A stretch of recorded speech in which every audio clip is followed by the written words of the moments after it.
Get started into breaking down the ISIS papers, chapter 9. And getting started, does anyone have any simmering thoughts they want to discuss? Any reflections? I want to understand why the rapper is a little baby and the baby are so successful now. Does anyone understand why those names even exist now? Oh, Definitely. I didn't think about that until you mentioned it right now. But Definitely. I when she was talking about that, baby, the whole concept behind that, I didn't really put it with those guys either. But it does make a lot more sense. Well, like, I have simmering thoughts, but nothing that I want to bring all my stuff up in order, you know, like Okay. whatever that means. But I would love to be able to start off by reading like the first paragraph of chapter 9. I think it's so amazing that she continuously like defines what racism, white supremacy is. So I would love to be able to read that bit. All right, I just love whenever she like mentions the actual system in such a like concise, easily digestible way. I have defined racism as the behavioral power system of logic, thought, speech, action, emotional response, and perception, whether consciously or unconsciously, determined in persons who classify themselves as white. The goal of racism is white domination over the vast majority of the world's people whom the whites have classified as non-whites, black, brown, red, and yellow, in order to ensure white genetic survival. It's like such a clear definition of racism and white supremacy. The only thing that it misses for me is like the association with genocide. Like, this is also like genocidal behavior. That's what we're witnessing. Yeah. Yeah, I think the reason it's important to understand that definition, she emphasizes, well, she doesn't emphasize, but this is a part that can emphasize that, which is on the next page. It says, if the white psyche is decoded and understood fully, it is possible to decode and understand the present behavioral manifestations of all of those who are victims of white supremacy domination, oppression, the total non-white majority as a collective and as individuals. So not only can we understand, white people by decoding white supremacy, but also everyone under its system, because due to the totality of the system, everyone is like under it. Everyone is reacting to it in some way, shape, or form. Um, Also, mhm. you mentioned the people like the 9 areas. I'm just gonna add a little bit more from the text. It's on the first page of chapter 9. Um, Racism is carried out in all areas of people activity: economics, education, entertainment, labor, law, politics, religion, sex, and more, as explained. And I'm not gonna read the rest of that part, but yeah, just when people would understand that there are 9 areas of people activity where racism and supremacy is operating and winning and controlling and dominating.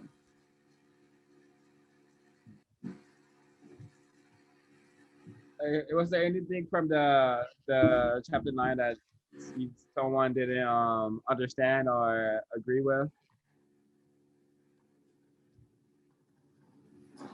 I mean, because Dr. Frances Cress Welsing is a psychologist, and you know, it's really hard to like reject this information because I do understand. I do believe that she has did this for like 40 plus years when she wrote this.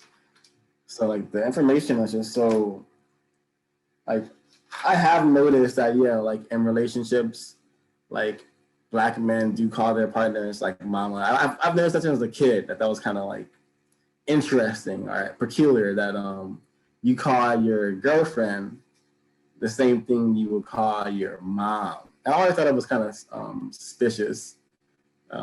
And of course, I'm learning from this book that everything has like an underlying meaning. Like this language that has been given to us is like full of like self-inflicting curses. Like when we speak this language, we are like literally cursing ourselves.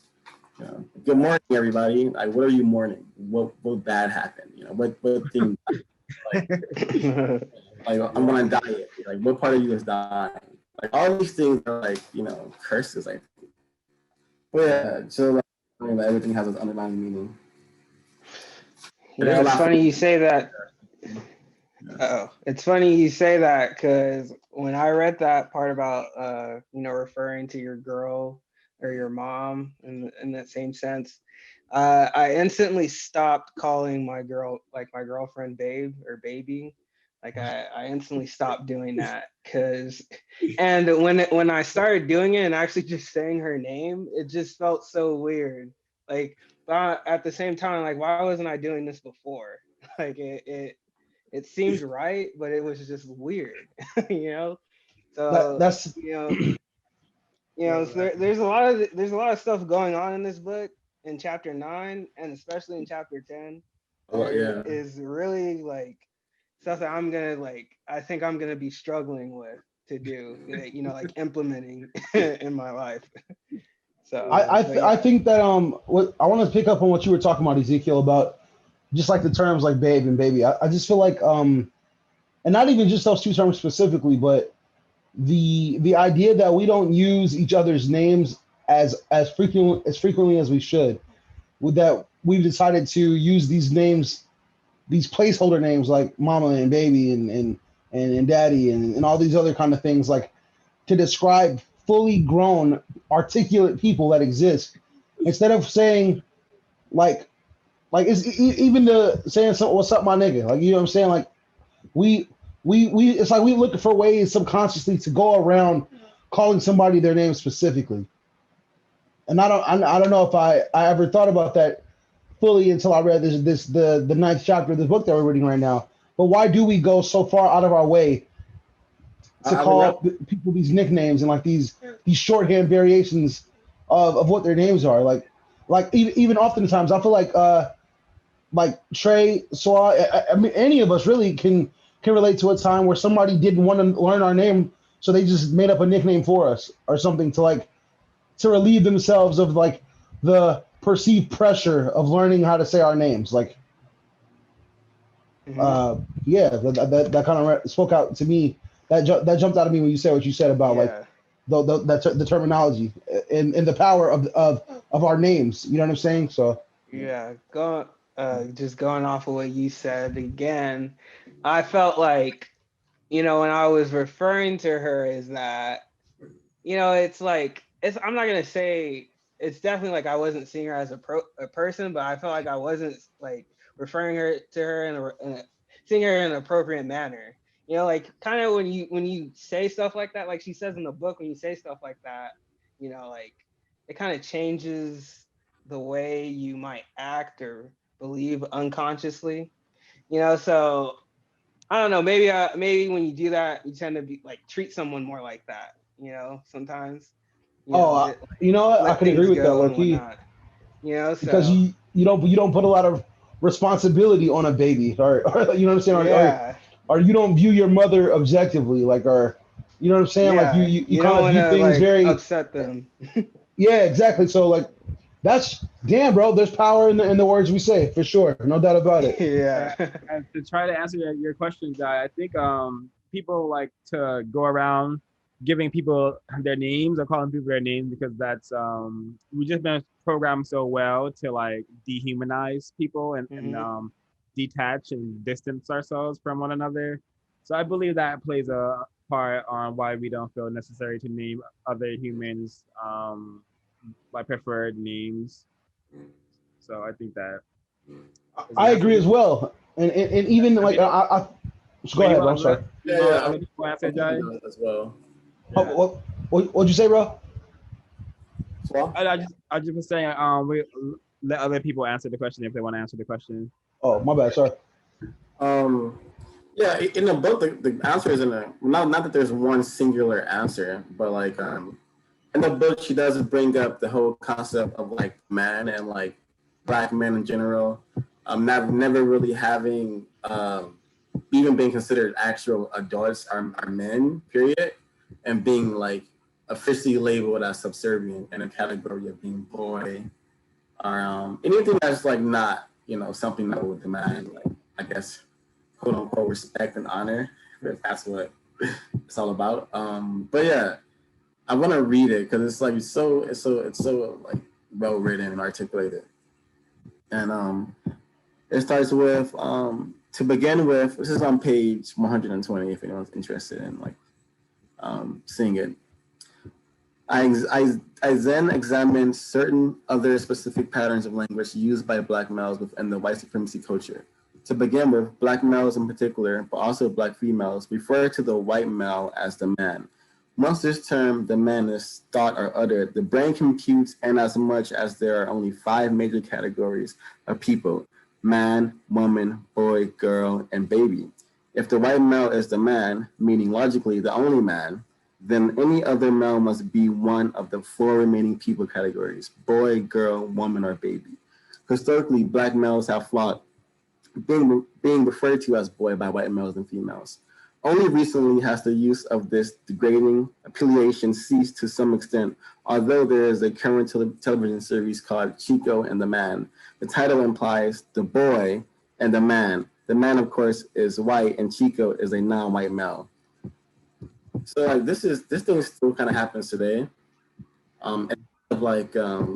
Work and the area of entertainment, you will see Black characters not having names. They'll be just named like an animate object or something like that. It's really like rare you see a Black male lead that has a name in some of the biggest blockbuster films. You know? So it still happens, like the dehumanization and the demasculating practices of racism and supremacy. Yeah, I agree. Like even the refusal to give somebody a name, like yeah. Or either they're not presented like that, or they're listed only as the sidekick. They only exist to support the aspirations of a white man character. Yeah. What comes to mind when you guys hear the word "the man"? The government. Yeah, me too. The government, Men in Black. Definitely. You know, the assassinators of popular Black figures. Indeed. And those who try to fight their evil. Country singers, because I know there's a country singer named like the Man for sure.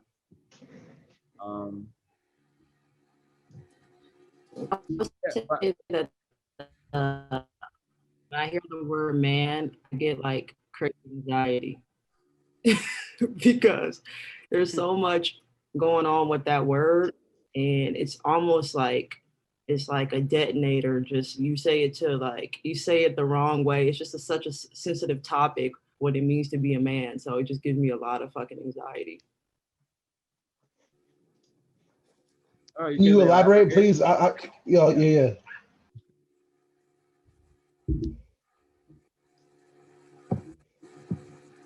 Sakia? Yep. Could you elaborate? So like historically, right? White people, to her point in the book, historically white people have put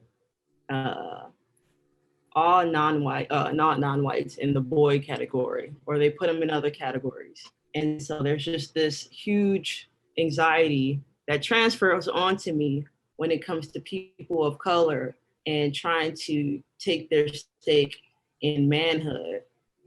And it comes out in like so many, ways, and that more often than not, it just causes a lot of tension and anxiety because of the place of struggle, because the white person or the white people have colonized that word. Really, it's not really colonizing that word, because to me, it's like we're all speaking the English language. And so, we're fighting over their language. But, being considered somebody who's worthy of respect and justice and all of the great privileges that men have has been taken from people who are not white by people who are white. And there's a huge source of conflict that comes with that. Yeah, like yeah, I just want to like that conflict is like can be contextualized if you look at just all the hate that that non-white men get, and it's just so like and it's from largely women, and it's because like their attention has been directed at all men, assuming all men have power, when in fact it's only white men who have power. But yeah, um, you know, there's a myth that even black males have privilege. That there's no privilege in being a black male. Um, so I think it's really important to just understand that like the only people in this society allowed to have real power is white males. Then their lesser counterparts, the white females. And so this is not according to me. This is according to white supremacy and how it works. So and this is the system we all live under. Hey, I Swa. agree.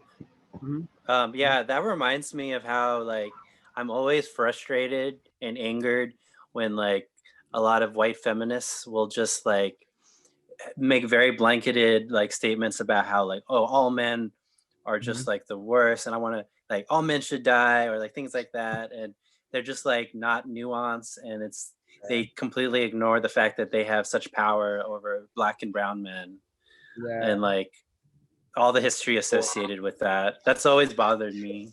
And I want to add to what Matt just said. Thank you so much for bringing up that, because in the book she talks about the white feminist movement and how that was a direct response to the aggression and violence that white women were experiencing from white men, like their own men, like their own counterparts, and how that basically started the women's rights movement, was their like frustration with being under the like throes of white males in particular.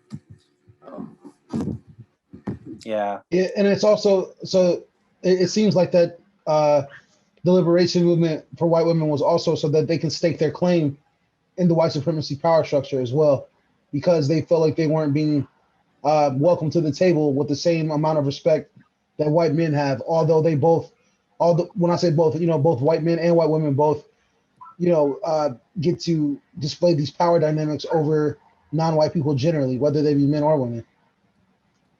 And yeah, I wanted to. Is it all right if I read a passage from page 122? Yeah, of course. Just to, and I think it's definitely a piggybacking off of the statement that Trey and Swa and Ezekiel were talking about. In the first paragraph of page 122, in case you guys do care to read along, or if you guys took the note, it says, "It is the confrontation with the stated fact of his social and functional powerlessness in the total context of the white supremacy system that causes one black male to explosively challenge and fight another black male when called motherfucker with the proper negative vocal intonation. This is true because black males are totally uncomfortable with the reality of their relative powerlessness compared to white males, even though this awareness of powerlessness is more often unconsciously repressed and consciously dealt with in the black male psyche." I don't want to read the rest because it's, I feel like that alone was to illustrate that point. But also I wanted to, obviously clarify that point can be applied to any non-white man of any non-white man, period. And it could be motherfucker, or it could be any other sort of word, no matter what the word is. Just the fact that non-white men have a perceived inferiority complex, whether they know it or not, and so they feel like they want to attack each other because they've been downplayed so deeply. So they find a reason to have physical confrontation to express the frustration that they have about the situation in which they are in which we are all in, unfortunately. Yeah, I want to add to that. I feel like the same principles of response, emotional response, could be added to words like the N-word. I feel like words that intentionally attempt to remind black men and other non-white males of their powerless positionality within the white culture. Like it's just, hey, you have no power. That's why when people like say the N word, even when I don't even like when black people say the N word. Like I don't like when anyone says it because to me it's just like has so much negative connotations. It shouldn't be said by self-respecting and people basically. And it's been so commodified that you see like a lot of brown people and white people happily comfortably saying that word amongst black people, and some black people are just totally fine with it. And it just to me it shows like the mental side, which is the death of the black psyche and a non-white psyche.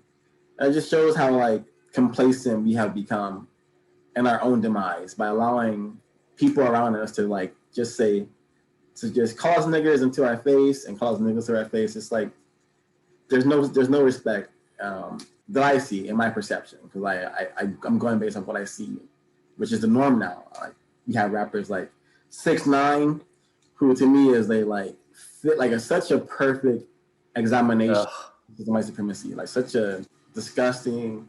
I hate that guy. Yeah, they parade him, they herald him, they made him like like almost like a martyr. Yeah, not to get off topic. Not to get off topic. I just think that page definitely captures what we've been talking about, like the denaming process and how words can remind people of their powerlessness. Yeah. Yeah, I just want to talk about this and just contextualize what everyone's been saying.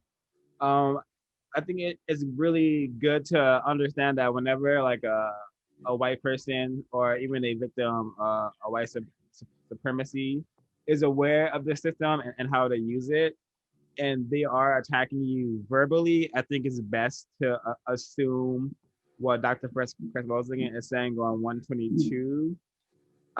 She said, use of the term motherfucker, but you can replace this term with any like verbal attack, I would say, from a white person or a victim of white supremacy who may think they have more so-called power than you.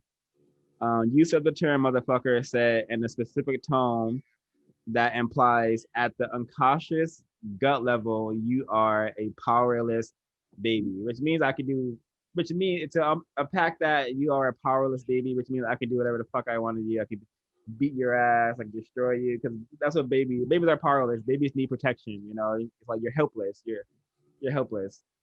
So I just wanted to comment that. You guys understand what I'm saying? Yeah, I do, and Yeah, that's the point we were all touching on. Definitely, I feel like we were all definitely on board for that. And because you brought up the term baby, I think it's important to mention that even within the white supremacy system and culture, you have a thing called like racial showcasing, where right now we have some of the biggest rappers are Lil Baby and Da Baby, and to me like they're so welcome and successful because they are invited and paraded and definitely financed and supported by a system of white supremacy and like racism. Like the music they project into society is demonic for sure. I just wanted to add to Trey's point. I don't know if you guys are all aware. I haven't looked into it, but the baby, when he came out, he was wearing a diaper. In a diaper, yeah. You guys remember that?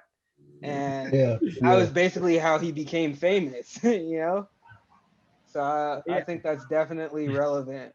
Yeah, if you don't shuck and jive, if you don't play the game, they don't want to put you on that platform. So yeah, the more non-threatening you appear, the more successful.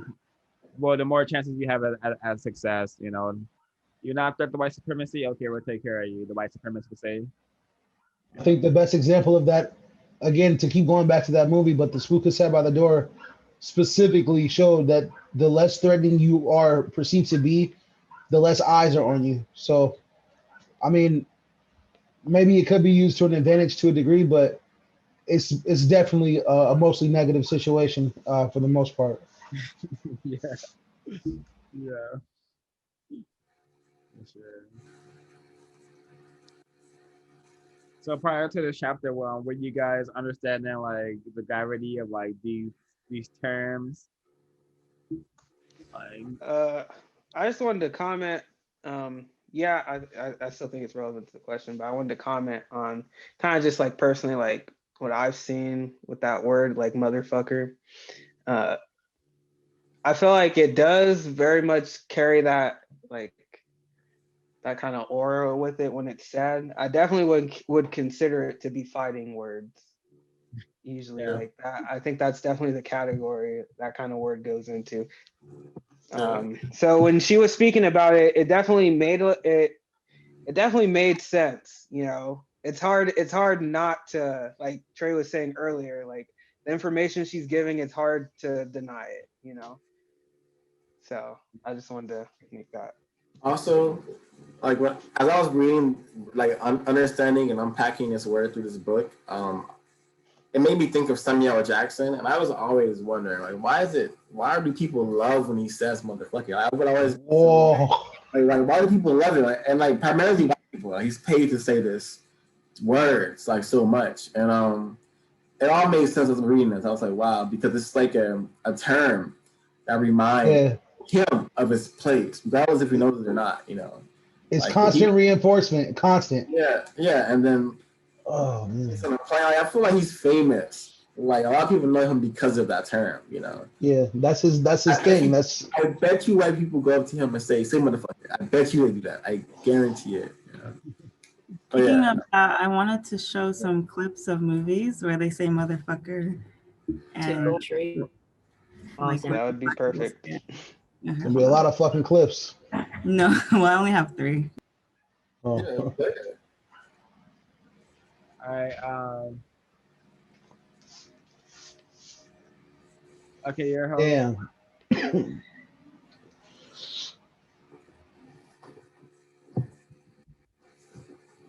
Yo, Trey, that's crazy, man. I never even considered that Samuel L. Jackson as being always connected, man. It's always connected, yo. You know? Damn, bro. Unified field theory. You know? Oh no. So this is from Horrible Bosses. I've never seen this movie, but I saw this clip. Can you guys hear it? Yeah, I can see it.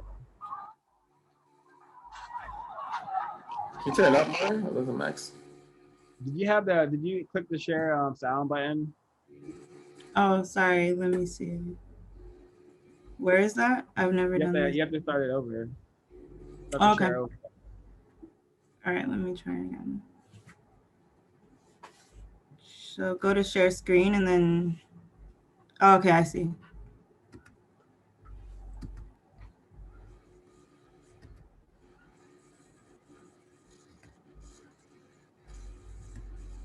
A strange guy into a dark corner. You guys hear it?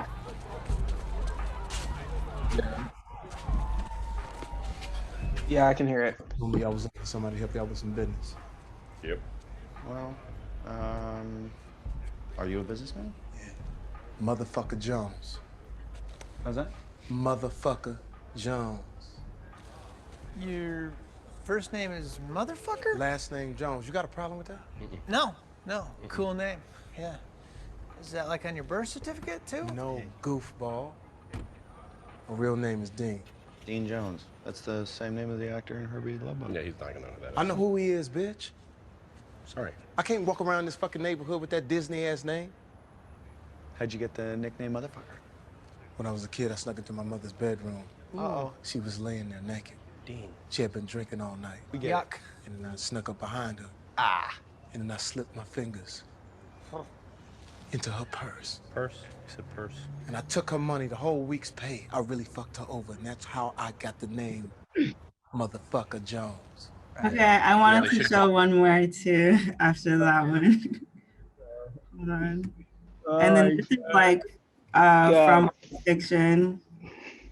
This is when Marcellus gets hit by a car.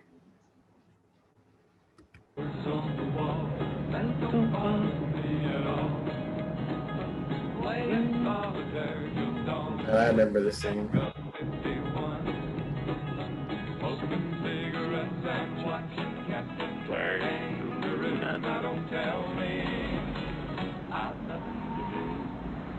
It's good to see you. I must go. I know I've a good run.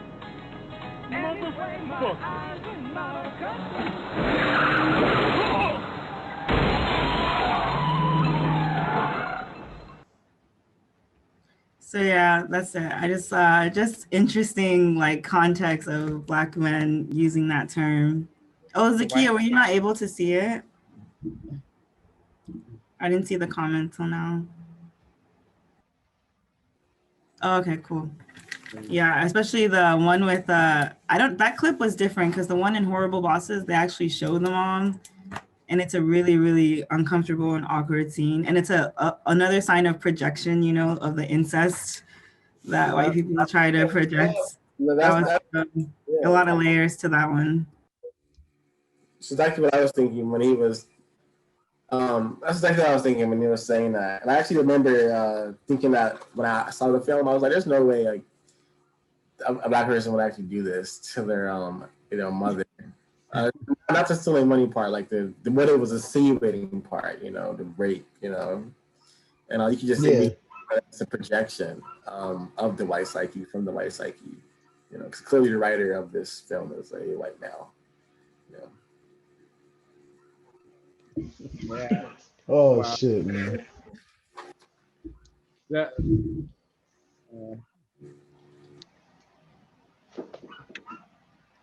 Thanks for sharing that, Ash. So. Yeah, thanks, Ash. I want to read this part just to hammer in that the term motherfucker stems from white people coming from Black people long ago. As reported, this is on page 123, as reported in the National Geographic and Natural History magazines, recently found that Africa was the first born albino gorilla infant who was the offspring of his coal Black gorilla mother and father. This evidence strongly supports the extrapolation that if a higher primate, in this instance a coal Black gorilla pair, can produce a platinum blonde eye, pink skin albino, then certainly this could also be the pattern by which blonde, blue-eyed, pink-skinned white men and women were also produced as genetic mutants or albino mutants from the Black norm. The norm for the entire human family is to possess melanin pigmented skins, supports that extrapolation.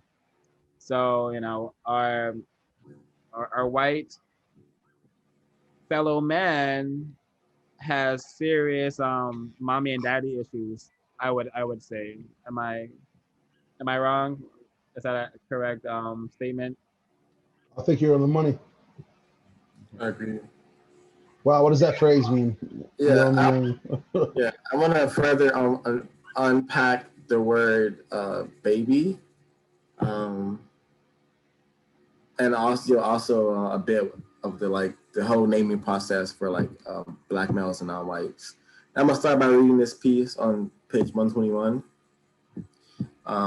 This is kind of hammering what Swat said and what everyone else was talking about earlier, and also I want to give my insights on the term crib and all these things as well. However, at present, the term baby is a fully accepted affiliation for Black males in reference to one another. It is thus not uncommon to hear one Black male say to another, "Hey baby, what's happening?" In addition to Black males frequently referring to one another as baby, many Black females often refer to their Black male peers and companions as baby. While Black male adults refer to Black adult males as a baby, Black adult males often refer to Black adult females and companions as mama, often expecting those mamas to provide food, clothes, and shelter for them. It is not uncommon to hear, "Hey mama, can I get a ride with you?" Further, Black adult males also refer to the place where they sleep as a crib. The brain thus computes an adult male who refers to another adult male as the man, meaning the only man to himself as baby, to the woman that he sleeps with as mama, and to the place where he sleeps as a crib will call himself or any Black male reflection of him a motherfucker. Yeah, I hope my reading was clear enough for that. But this right here to me is like such a great summary of what she's hammering in, is that because of the system of racism, white supremacy, black males have been kind of like basically boxed into a corner where they don't have like access or like the right to manhood, so they're forever like, you know, forever a boy, emasculated, yeah, forever a boy, and it has all these repercussions. Because I've definitely heard my friends like say I'm about to pull up to the crib, like all these things, and it definitely triggers something in my brain computer, because I definitely have always knew that this was odd, you know, like why is the crib, like, you know, just it's not, and I cannot wait to get to the next chapter, because like I always thought there was a profound reason why I never liked sports at all, you know, and now you know. I thought it was just because they were dumb. I didn't know it was a lot deeper than that. Yeah. I wanted to comment on what Trey was saying, because like I said earlier, when I had that realization about calling my girlfriend baby and babe, and then it was like crib, and I'm like, you know, it's just like it's perfectly set up. Like I just found myself in this tsunami of just shit that is like ruining my life. It's outrageous. Contributing to white supremacy. And it's I mean, like I how could never you had not? any idea. You know? There's 9 areas of people activity, and white people dominate all of them. Mhm. So, like, if every time you look left or look right or up and down, it's some bullshit around you. You don't even thinking about it. You just surrounded in a world of nonsense, and it becomes normal. Like the things we find to be normal are not normal at all. They're very fucking normal. Yeah, well, we've been forced this insane society. We were born into an insane society that has made us functionally insane, you know, because you have to be insane to participate in your own genocide.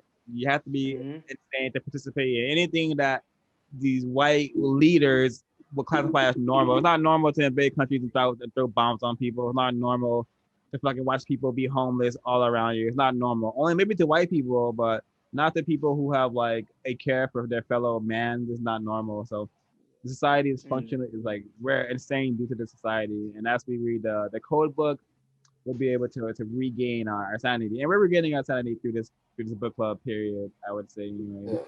It's also not normal to imprison men instead of to rehabilitate them, like, or anybody. You know, it's not normal to stop people from having the chance to be rehabilitated.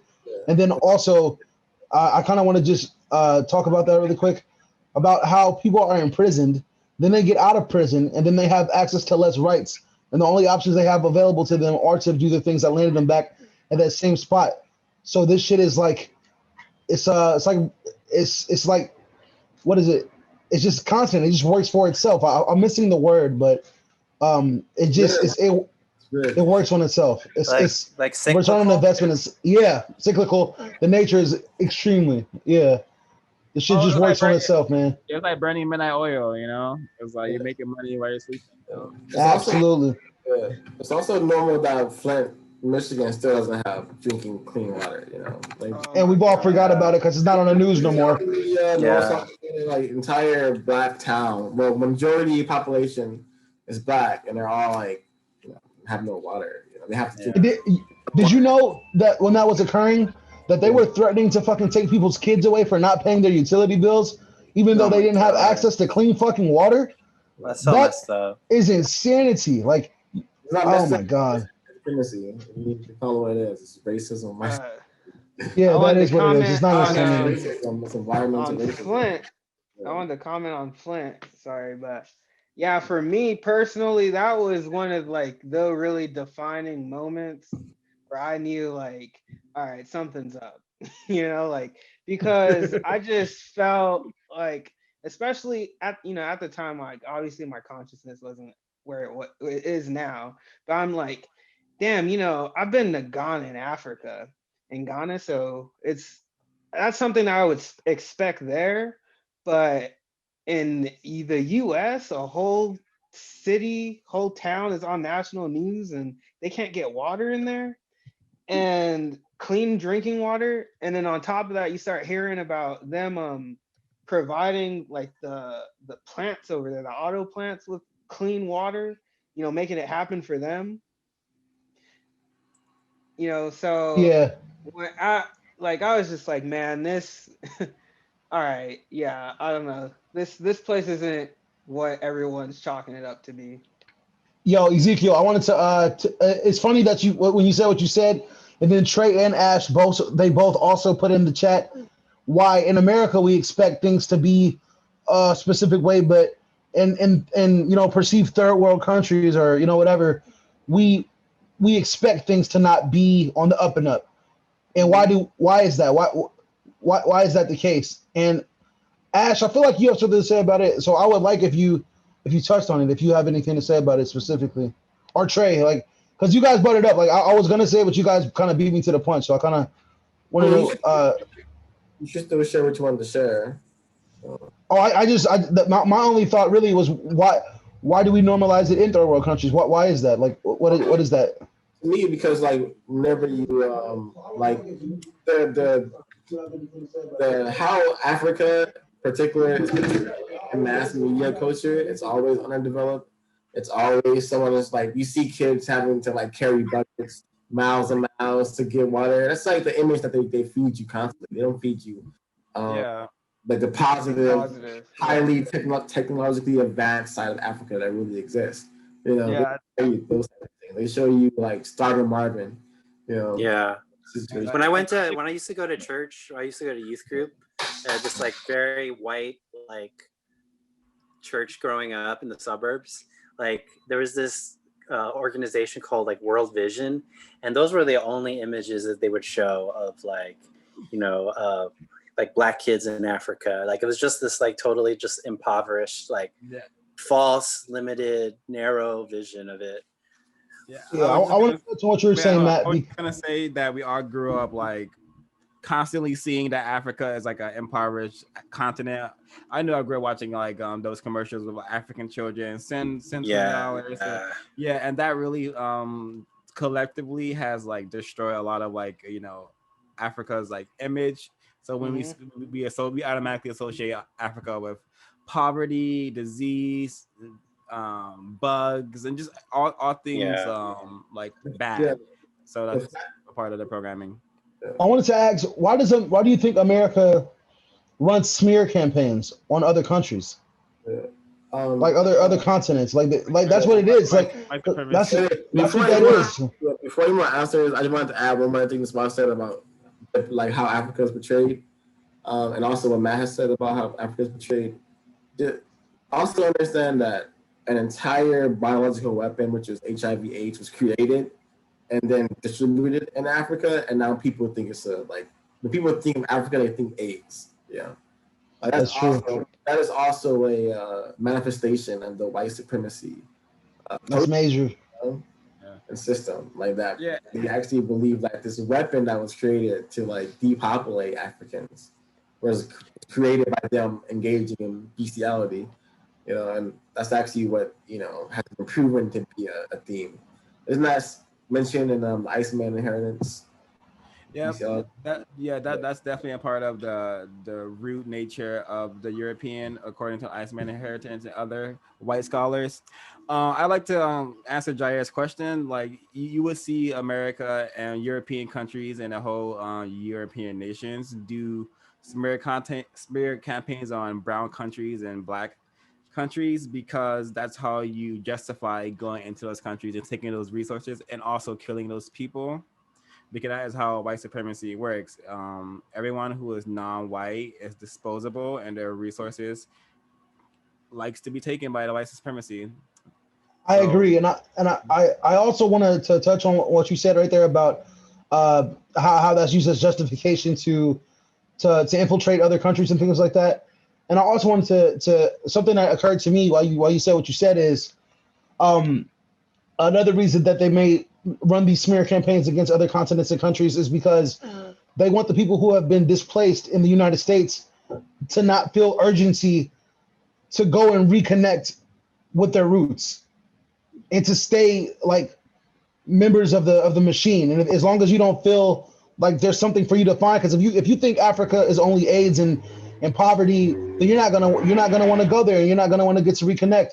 or if they tell you that Mexico is this way, or what any other black or brown type country, that they tell you that these places are not places you want to visit, you'd have no reason in your mind to even go to visit, to reconnect with your roots and the things that are beneficial to you and your culture. Like, yeah. I wanted to add too.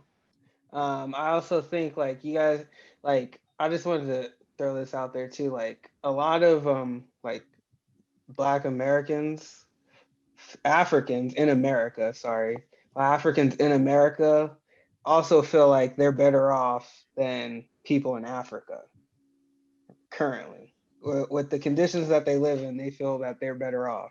But that is based on perception.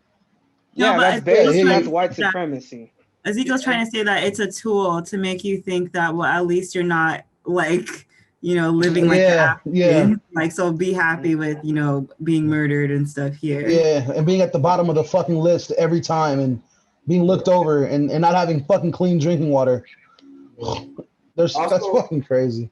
Also, it's definitely inherent in the white supremacy system and culture to dehumanize those populations that they are going to engage in war with, which is all of us, all 9 people are currently engaged with war. People have classified themselves as white. And also, like, you see a lot of it now when people in brown countries are constantly being described as like savages. Insurgents. Yeah, insurgents. There's always something new, a new word to like dehumanize these people. And I was reading The American Sniper, and the way they justify killing is he's literally saying these people are savages. Like, these people they don't value life, and he's very comfortable murdering people from like miles and miles away using this high-powered rifle. So to answer Jair's question, the reason why they run smear campaigns is to dehumanize the people, so it's able to justify them being killed. And when people see it on the news back here in the States, I mean, I'm not alone right now. When people see it in like mass media culture in the news, either in Europe or in the US, they don't care. Like, they don't protest, they don't rally, they don't call upon their nation's leaders. There's no outcry for these lost lives. And people don't understand that we're not engaged with countries that are threatening us. We're pillaging and exploiting and colonizing their lands. War is just neo-colonization. That's what I believe. That's what's true. I think also it helps to constantly victimize people in third world countries and not give them any agency, so that when they do invade those countries, it's just like, oh, we're helping them. Yeah, it's like they don't even they didn't even ask for the help in the first place. So it's like, oh yeah, paternalism, like Matt was saying. Dang, man, I really have a word for all their Wow. This reminds me, just on a personal level, when I was a kid, I visited the Philippines with my mom and my sister, and it was like my first time going. I was like 6 years old. And even then, I remembered expecting the Philippines to just be a totally ragged, decrepit place where there wasn't anything that was like enjoyable that I had here in the States. And then I get there and I have a fantastic time. And of course, they have amazing things there that even if it's different from America, they even had like an advancement in terms of like they had laser discs well before America had it in mass supply. And by the time my 2 months was over, I was just like begging my mom to let us stay and not go back to America. I was like, I don't want to live. But that was like, even being as a kid, I like had that conception of third world nations as being intrinsically inferior. Even the term third world is exactly yeah. Even like the term third world is. Yeah. But like third world, like people in the third world are like trying to reclaim like the word third world. Like, wait, are they reclaiming it by no longer accepting it? Or are they saying third world by giving it their own definitions? Yeah, so like they're trying to associate the third world with like third world liberation fronts and like coming together like black, brown, Asian like countries into like one unit. It was really big in the 60s and 70s to like not be afraid of being called third world and like using it as like we're a united front type thing. That's kind of like how black people try to that's like how black people took back have tried to take back the N-word. So like I feel like, what's the difference between that? I don't think there is a difference, honestly. Yeah. I think maybe it could have been working before the rappers started saying it while also promoting genocide against their own race. Yeah. Maybe go Matt. I'm done. Oh yeah, sorry. I was just gonna say that I think this brings up an interesting point that I thought about while reading chapter 10 was does she leave much room for like the malleability of language and like the changing social context of language? So for press groups who are taking terms that were used to marginalize them, I guess that chapter brought up the idea of, well, this is a definition that has been injected into this term, but are there possibilities at all for those sorts of terms to then be reconfigured into ways that are helpful? Because I think about how like the word queer is a term that has been historically pretty offensive and used to like denigrate people who are not straight. But now that's a term that's kind of used as like a generalized umbrella word for anyone who identifies outside of being straight. And it's kind of like a term of empowerment. So I was just thinking, like, in what instances could these terms be altered, or is that even possible in the first place?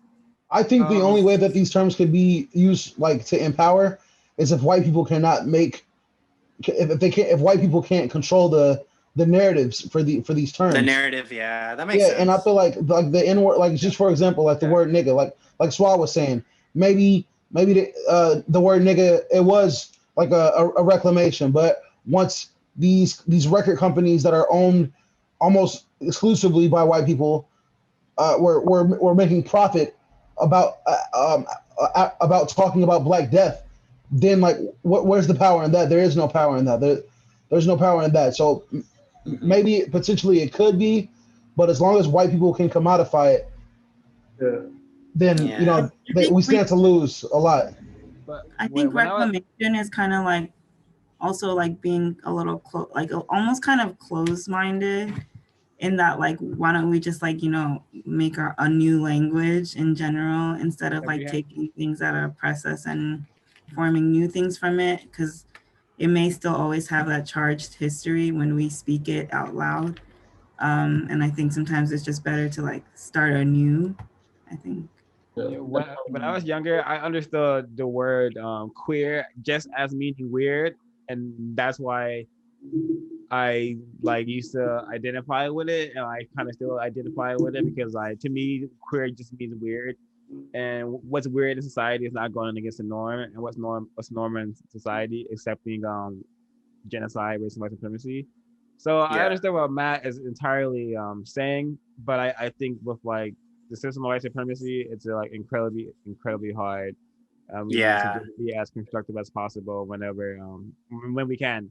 Yeah, to answer Matt's question, I think once the system of racism, white supremacy is replaced with some system, meaning that everyone who needs help get help, and those who receive the most help receive the most help. Once that system is in place, words like queer and those types of words can be reclaimed and actually have like more applicable uses. Because right now I think a lot of words are just insults by the white collective. Statuses.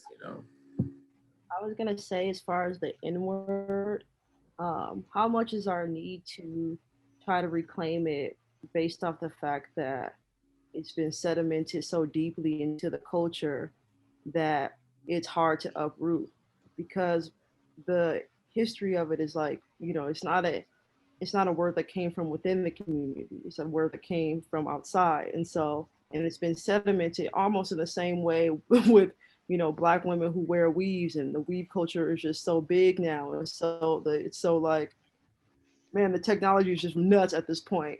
And it's so mainstream and it's so sedimented that we can't even have a conversation of saying, hey, what's just wrong with like being who you are without offending people. And so I just think when it comes to the N-word, I think that it has a lot to do with the fact that it's just so sedimented into our culture that it's really hard to uproot it. Zakia, I think it's great that you brought up that point because we have to understand that so-called Black culture, a lot of it is not a culture designed to like protect our well-being and protect the race and uplift the race. A lot of it is just like just I don't know how all these Black TikTok dances are like ending white supremacy, but like they're very popular, and yeah, and I see people who went to like really like prestigious universities doing TikTok dances now. I was like, this is how you use your time, TikTok dances, and I fight white supremacy. Or okay, well, anyway, it's not really constructive. So I think a lot of Black culture is unconstructive, meaning like it's not beneficial. There's no real value to it when it comes to like establishing the world with a system of justice. So yeah, I don't like I wouldn't call it a culture anymore. I would just throw that aspect of the culture entirely away and like try to get back to the one's Africanness. Or yeah. Yeah, I agree. I don't think I don't know what Black culture is, but I do know that white supremacy has presented something that they call Black culture, and I know that it's a mockery. I know that it's insulting. I know that it's riddled and like a lot of self-hate and a lot of promoting of the death of our brothers and sisters. Female rappers, male rappers rap about murdering. Constantly. Murdering Black people. When you hear the word nigga, you think Black. No matter who's, yeah. no matter who's. So every song, for the majority of music that's projected into mass music culture, is chanting, kill Black people, kill Black people. Like it's so, and if you reject information, then you are truly like digesting this murder music as entertainment. It's unhealthy. Like, and white supremacy normalizes this. Normalizes someone bragging about getting into a gun with a machine gun and driving down a Black neighborhood and murdering people. And yeah, entertainment. It's not fun and it's not cool. It's very like as Dr.Frances Cress Welsing would say, it's self-negating behavior. Engaging activities that lead to your demise and destruction. So yeah, self-negating and self-destroying. Yeah, I don't know what Black I don't think it exists. African culture exists. Africanness exists. But like, well, let me ask you, Trey. Yeah, I think that it's unfair for you to say that there's no culture for the American Black person, because enough American Black people have been too far removed. I don't want to say maybe not too far removed, but they've been removed from Africa for so long that we don't. I have no relation in any way, shape, or form to anybody in Africa. Like I would like to have that, you know what I'm saying? But I don't have that. Like I don't have it in nobody that I know personally, except for Ash. Like, but nobody in my real life that I know has any connection with anything from Africa in any way, shape, or form. And I'm not saying that it's okay for us to just accept the scraps that white people have given us, but I think there's a beauty in Black survival. Like, although we're not like at the highest place we should be, obviously we have a long way to go to get there.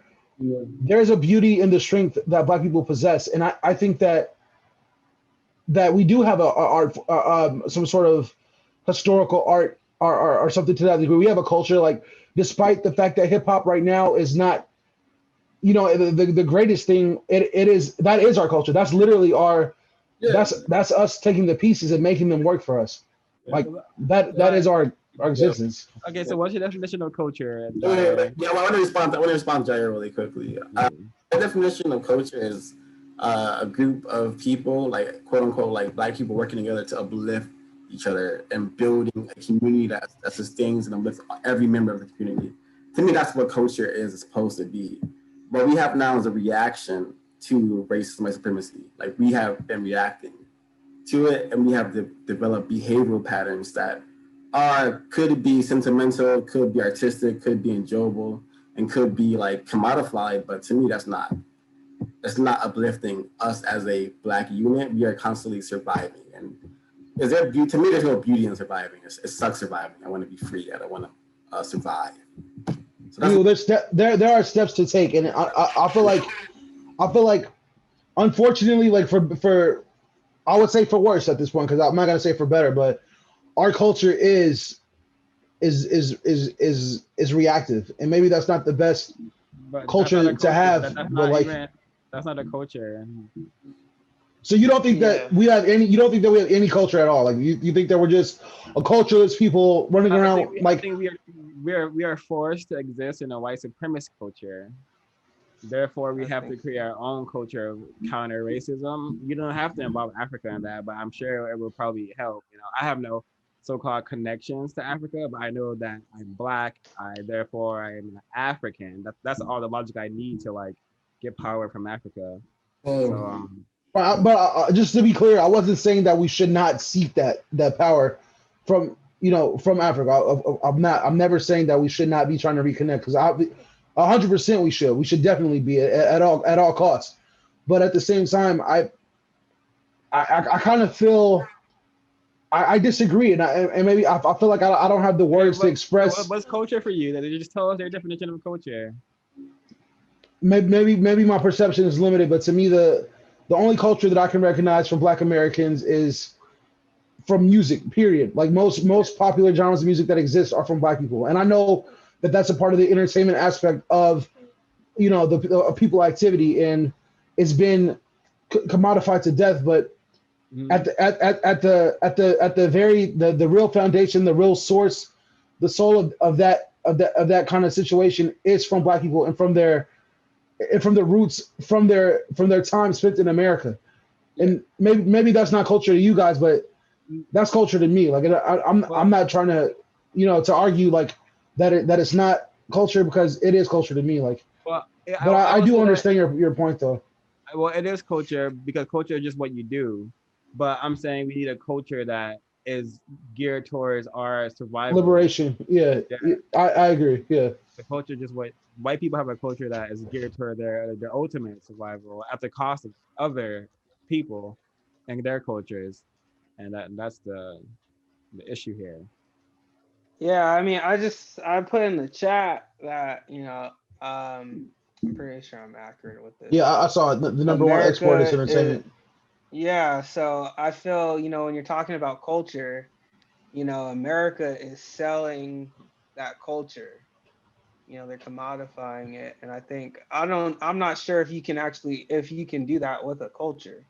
Let me ask you. I got a question I want to ask you specifically, because any culture can be commodified. There's not a culture that exists that cannot be commodified, and not even just by American people, by the American government or by the American institution, whatever you want to call it. Like in Africa, I'm sure there's somebody in Africa who sells African themed clothing items and things like that. Like that is a commodity within itself. Like anything can be commodified. Anything at any capacity can be commodified. Like no matter what. So I think that that's not a fair argument. Like I personally don't feel like that's a fair argument to say. That, you can't say that it's not culture because it can be sold. Well, that's the thing is like capitalism will do everything in its power to commodify everything. Yeah. But does that mean that everything? But does that mean that everything that exists then is like to just be tossed away because it can be commodified, or that it loses its power or beauty? I guess all the time or totally. Yeah.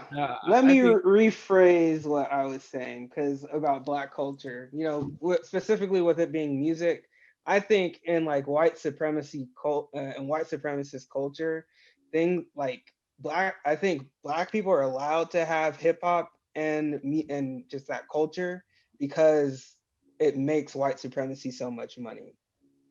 But let me, bro. But not only that, but it also like on a subconscious and conscious level promotes the continued genocide of Black people. Exactly. Hip hop, right?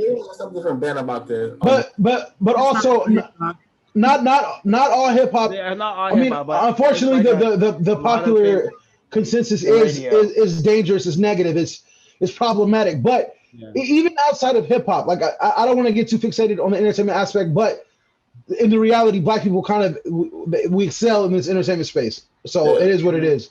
But all right, hold on. I just want to say this. Most major like music genres that exist today are from Black people. Not even just hip hop. Like rock and roll music, also that is a Black origin. Like music.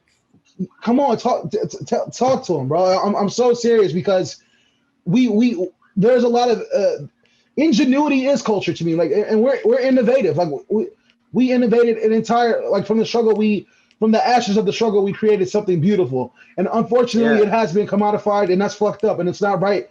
That has been commodified. But you can't say that something is without culture because it can be sold. Because anything can be sold. So it's like saying the world is cultureless. But I was like, I get what you're saying though. No. I also think it's like mindful to understand like what's mainstream versus like what other people are doing that's a part of the culture, because there's a lot of hip hop that's not mainstream or commodified necessarily. That is still the culture. That I feel like the is music that uplifting. isn't. Sorry to cut you off. And not just that, like Black people also have a lot of like collective units in terms of like collective childcare, collective like, I don't know, mutual aid like networks that like they, and like a lot of Black women have done that for like a long time, which really disrupt like the nuclear family type setup that's pretty like oppressive. Obviously, like those things are reactions, but they're also like a type of culture. Like I feel like Black people are definitely like have a culture of supporting each other to an extent in terms of like I'm just saying, like, you can see like multi-generational homes and you can say that that's a negative thing because they're forced in there, but there are white people who will like kick their kids out and stuff and not care and things like that. So I think it is important that like there are other aspects of a culture, not just like music or like TV. Like there's aspects of a culture that you can't even name because it's just so ingrained in you that it is the culture. I agree. Ben, I wanted to ask you. So what are you saying, Swan? No, I was just saying, I think what Ash said could be considered a good example of, positive Black culture, because that that like somewhat promotes like the survival of our race because you're supporting another member of your. I know several Black women who lead like child trafficking and abolitionist group where they're like actively working towards like ending child sex trafficking. So Ben, hold on, John. Let me just ask Ben a question. Oh, sorry everybody, but actually I gotta go now. Yeah. Okay. Ben. Peace out, man. Thanks for joining us. Yeah, for sure. Thanks everybody. So Ben, what are your thoughts on this? Like, what do you see as Black culture, and do Black people have a culture? Of course, we have like survival tactics and we have community. We have those things, but do we have culture? Well, I personally equate culture to language. It's three things: your language, your history, which are the major parts of culture, and then culture. So I mean, you're asking what my take on culture. So our Black American culture has been deliberately stripped from us by means of, for example, if they caught you speaking your language, they would cut your tongue out. They would cut your hand off if they caught you playing the drums. And psychologically, they have systematically taken the value and the beauty away from our dress, so that if you were to show up on an interview in a beautiful, colorful African style, West African style, they may or may not hire you. If we any parts of our culture that are prevalent and that we try to project, they're gonna cut that out. They're gonna eliminate that. They want to suppress that. So, names like Shaniqua, I don't want to be offensive to my own people, but we have created these names, these different names. I don't think, in my personal opinion, not so much because our culture was stripped of us and we had to recreate another one, but because we have been conditioned to think that Africa is primitive, backwards, stupid, useless, not even purely human.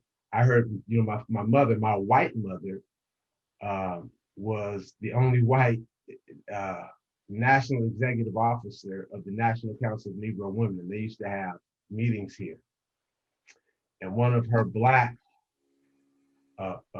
members said, well, I ain't left nothing in Africa. So it was shocking to me because we were raised with very conscious, very African, conscious of Africa and respectful of Africa. I lived there myself for a year. And but that was shocking because it indicated to me that a hatred for a self-hatred and a total disrespect for our own culture, our own, for our African culture. So it's a long road to hoe to get us back to respecting our culture. How often do you even see us wearing our own clothes? I had made a decision. If I didn't gain this 40 pounds, I would have on an African shirt right now. I had made a decision. I'm not wearing any more European shirts. I'm not buying any more European shirts. There's too many places in the Bay Area to get African clothes, and stuff like that. So this is a great question. It's a great debate. Do we actually have a culture? And my answer to that would be no. We're Englishmen. We're English. We're trained to be European. I would totally agree. We're trained to be European. First they menticide us, then they made us the Black European, the lowest of the class of the European. France for now, black skin, white mask. That's what we are. Yeah, and to comment on France for now, he didn't have it figured out that much either because he was with a white woman. Yeah. My father did everything in his power to raise us to be accepted by the white man. No Black Jesus, white shirt, tie, hair. You couldn't have any. You had to carry yourself in such a way that you would be accepted by the white man. And it's, a way that disrespects your entire being. Like that's so true, man. This is like, I don't want to be super emotional about anything, but I feel really hurt to think that like we're a cultureless people. That upsets me like to my core. But what you're saying, I can't say anything you're saying is incorrect. I mean, you're definitely you're on point and in so many ways, but it just feels so like it feels so low to feel like there's no culture like from Black American people. Like I don't know. I was just gonna say that that I think I definitely agree with Trey's point about Black Americans' culture being a reaction to white supremacy, and I definitely agree with the sentiments not the sentiments, but the statements that Ben was making. But I also think that when we talk about white supremacy, it's done in such a monolithic way sometimes, or it's done in such a totalizing way sometimes, that we like underplay the spaces where we actually do resist, or we actually do form our own things, like the way we carry ourselves with our families, or the way we kick back at our house, like our homes, I love the definition that Ben gave as far as like, culture being your history. I forgot the other thing, but language. I think the last, say that one more time. Language. One more time, I'm sorry. Language. Yeah, your history, your language, and your life, and your culture. And I think culture really is a lifestyle, and that's something that's always going to be, inherent in everybody's. I think even when they were trying to come for us, as slaves, when they forced women to wear head wraps because they were tired of looking at their, hair, and, they created, it was their eye, their attention to detail, their creativity that made them wear the wraps, and then they got in trouble for wearing wraps. So it's like, even though these things get commodified, and even though there are some aspects of our spaces where we do act in survival mode, I think there's a lot that totally negates the fact that we do creep up in cracks, and we do have spaces where we show out. Okay, but Although wait, I don't think showing out equates to ensuring the survival of our collective race, nor building protections to ensure like our race through like what Ben would say, language, what we do, and history. So let me ask you. So I want to. I'm sorry. Go ahead. Yeah.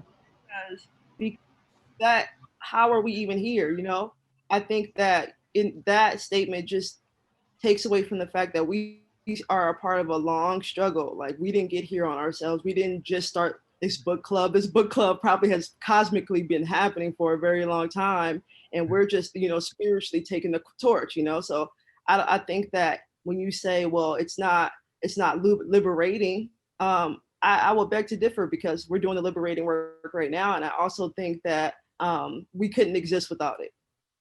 And I think that the scale is a lot smaller, obviously, man. But I think that the scale. What I got from Zakia is saying that we have a culture of resisting, you know, our oppression, which I would say is, yeah, it's accurate. That's something that, you know, in the long run will ensure our survival, to resist it, to prevent it, which is what we are doing. Yeah, but I still don't think any of the previous things I've been saying is incorrect. It may sound harsh, but we are like you know, building a culture of like, you know, protecting our race and like recreating a Black collective, because currently, if there's a Black collective, it's not focused on ensuring our people's survival. I think that you're not taking seriously enough the fact that even a reactive step is a step. And although we've been stuck on the first step for way too long, the steps, there are steps that are being taken. They're just not happening fast enough. But I do think that a reactive way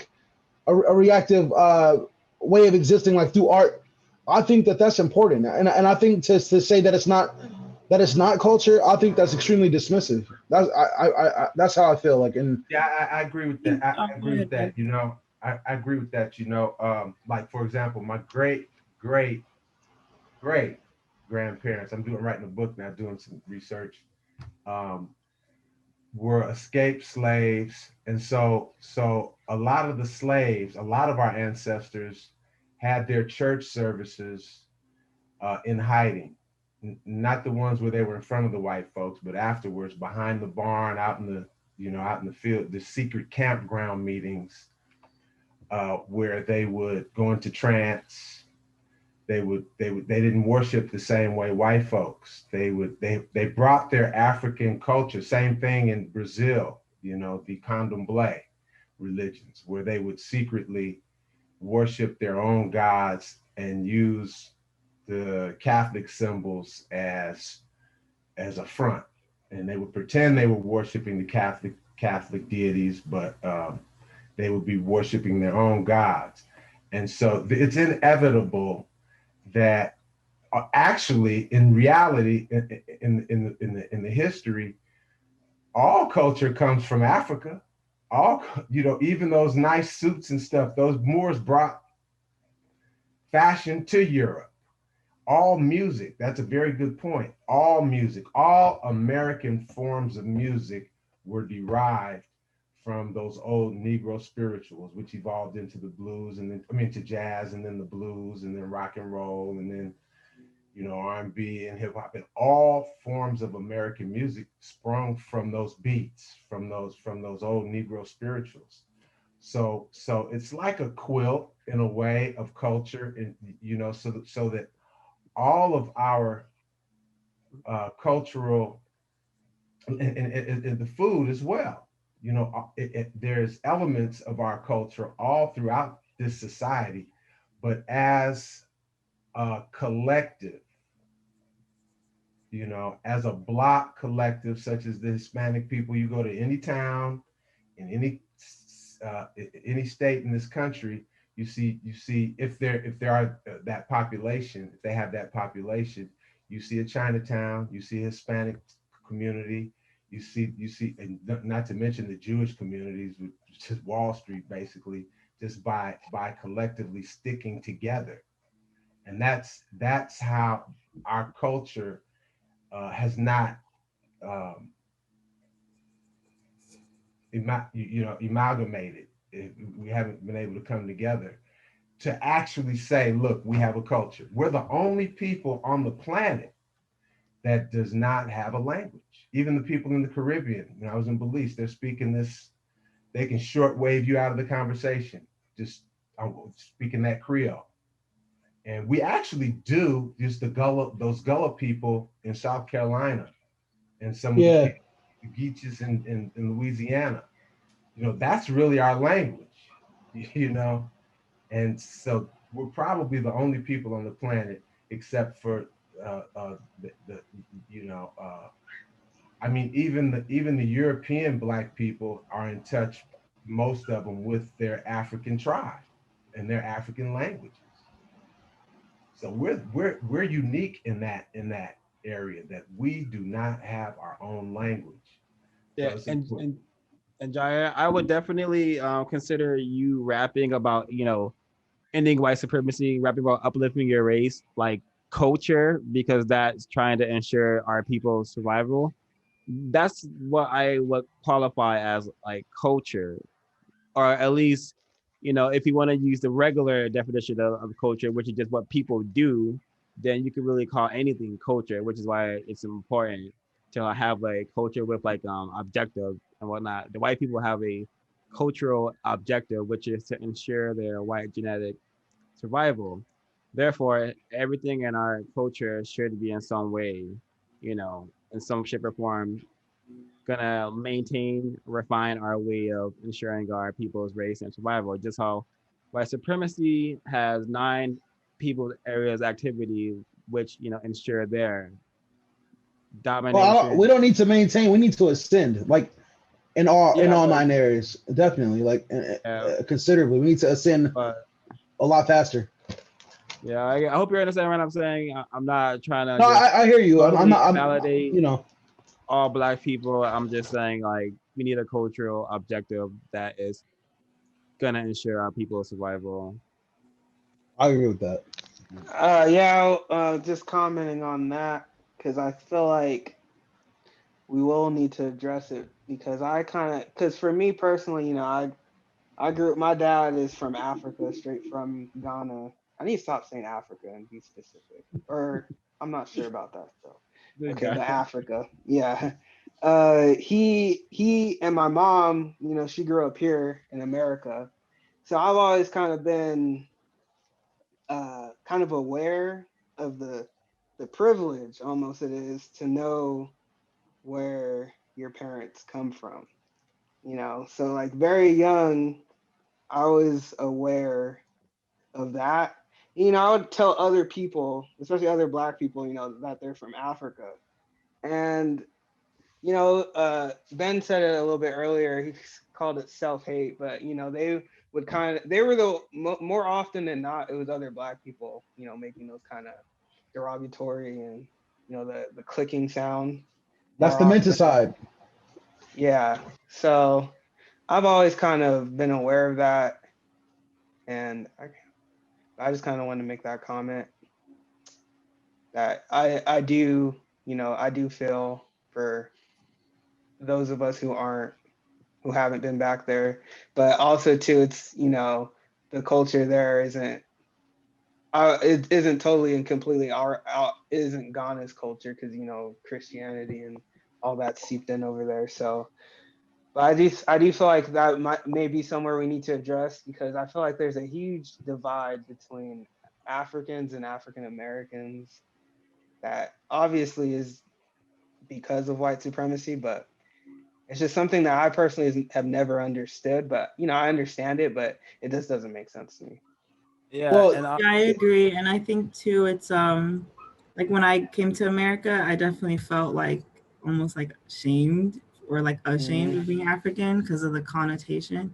And I think now there's like this like other swing to the pendulum where it's like being very like pro-African, but it's like still not a holistic view of what Africa is. It's like this very cartoonish perspective of like based on It's like the the Black commodification. things like that. Yeah. So I think like there's a lot more to go.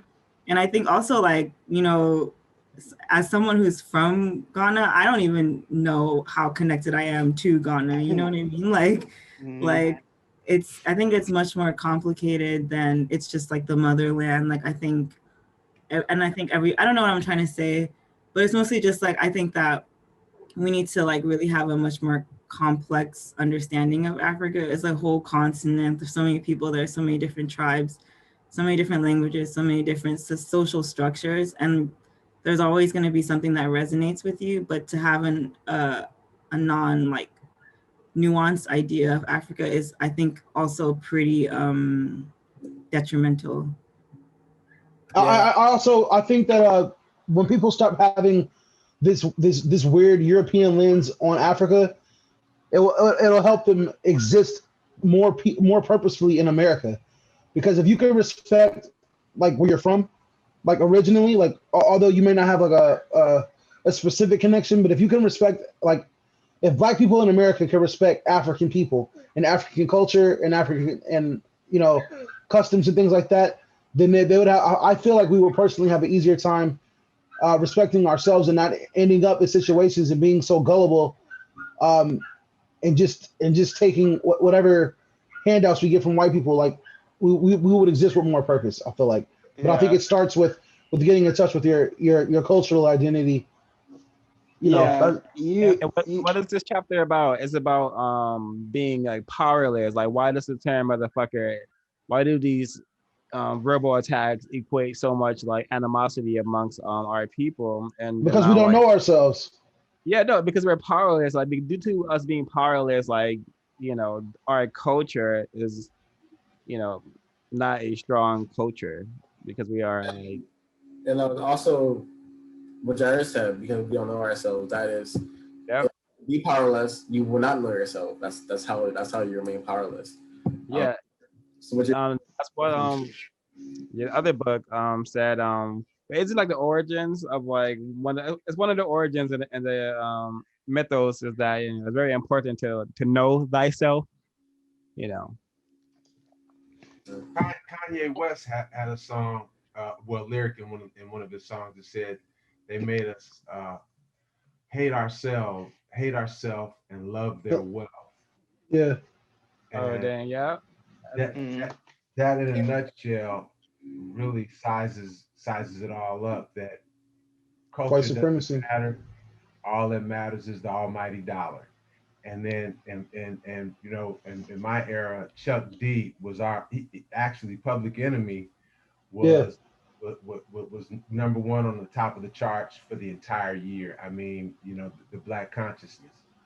And I really suggest, you know, go back and revisiting Fear of a Black Planet. EPMD and all them, right? Well, that one particular album, Fear of a Black Planet by Public Enemy. Oh yeah, I'm gonna check that out. Can you send that to the WhatsApp, Ben? Okay. Yeah, please. I really want to talk about the term motherfucker is a projection of the white male psyche and how that manifests throughout the multitudes that it does.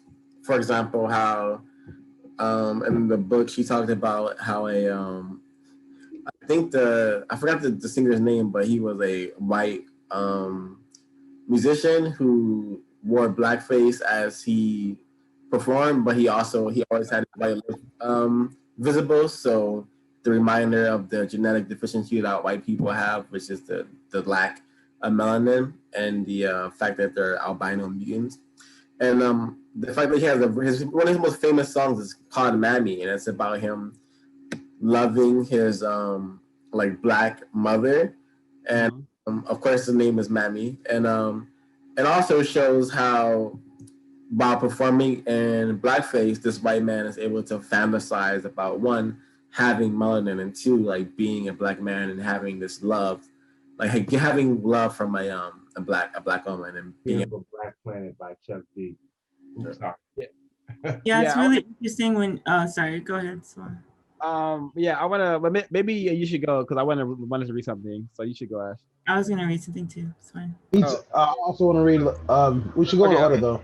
Okay, so I'm gonna read and I want to give a space to comment on this. A secondary factor causing the white male to feel the need to degrade the black female in sexual encounters is the white male's and female's anger towards the original black male mother. Original black mother. Whites blame the original black mother for giving birth to them with a genetic deficiency, albinism. That anger is still being acted out by the white male against the black female. This anger is reflected in the reports by many black females who have had sexual encounters with white males and report that white males often want not only to ejaculate on their faces and over their bodies, but they also want to urinate and defecate on them as part of the sexual encounter. It is certainly clear that many white males relate to white females in this manner, but it is known to all white males look down upon and degrade white females. This degradation of the white females by white males is a basis for the white females' current women's liberation movement. So I can attest to like knowing a fellow black person who was so traumatized by being sexually sewered by a white person that she could hardly like tell me all this stuff that her white partner was like having her do when they were together.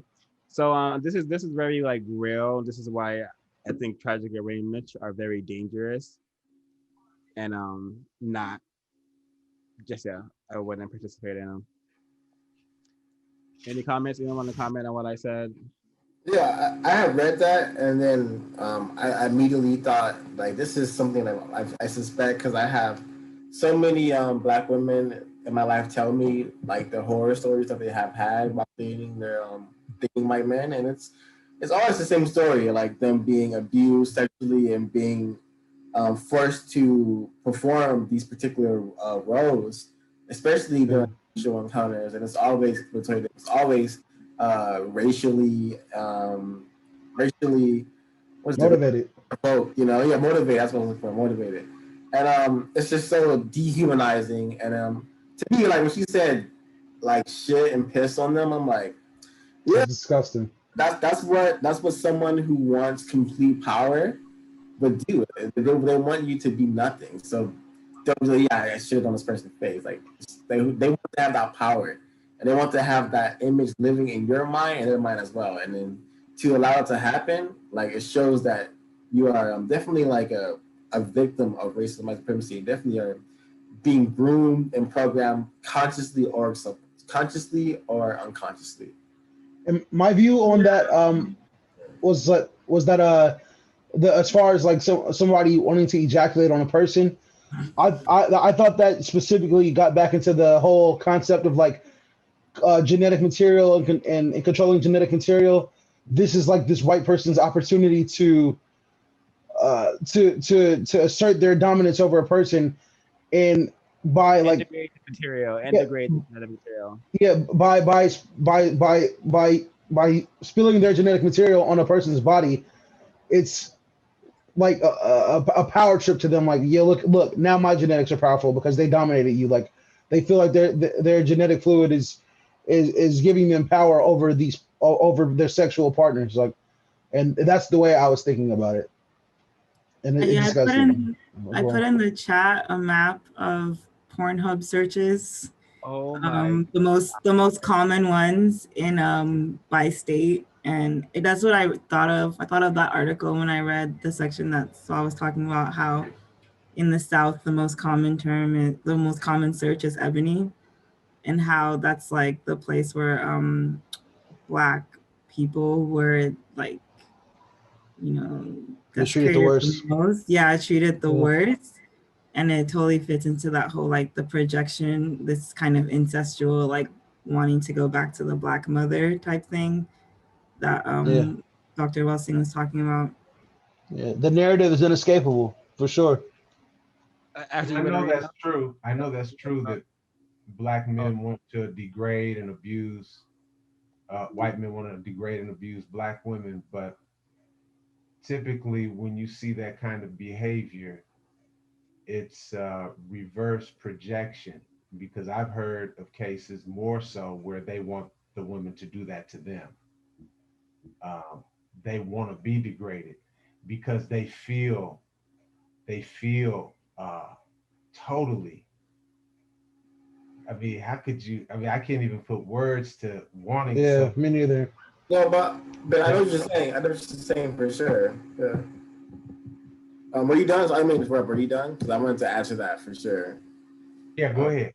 So like, I dated a sex worker in the past, and they had told me how they would, their clients, their white male clients, would ask her to do exactly what Ben was just saying, and how they, to me, it's more about masochism and like being belittled because they have so much power, and that having that much power is it creates mental disruptions where like the manifestation is I want to be treated like garbage. I want to be abused.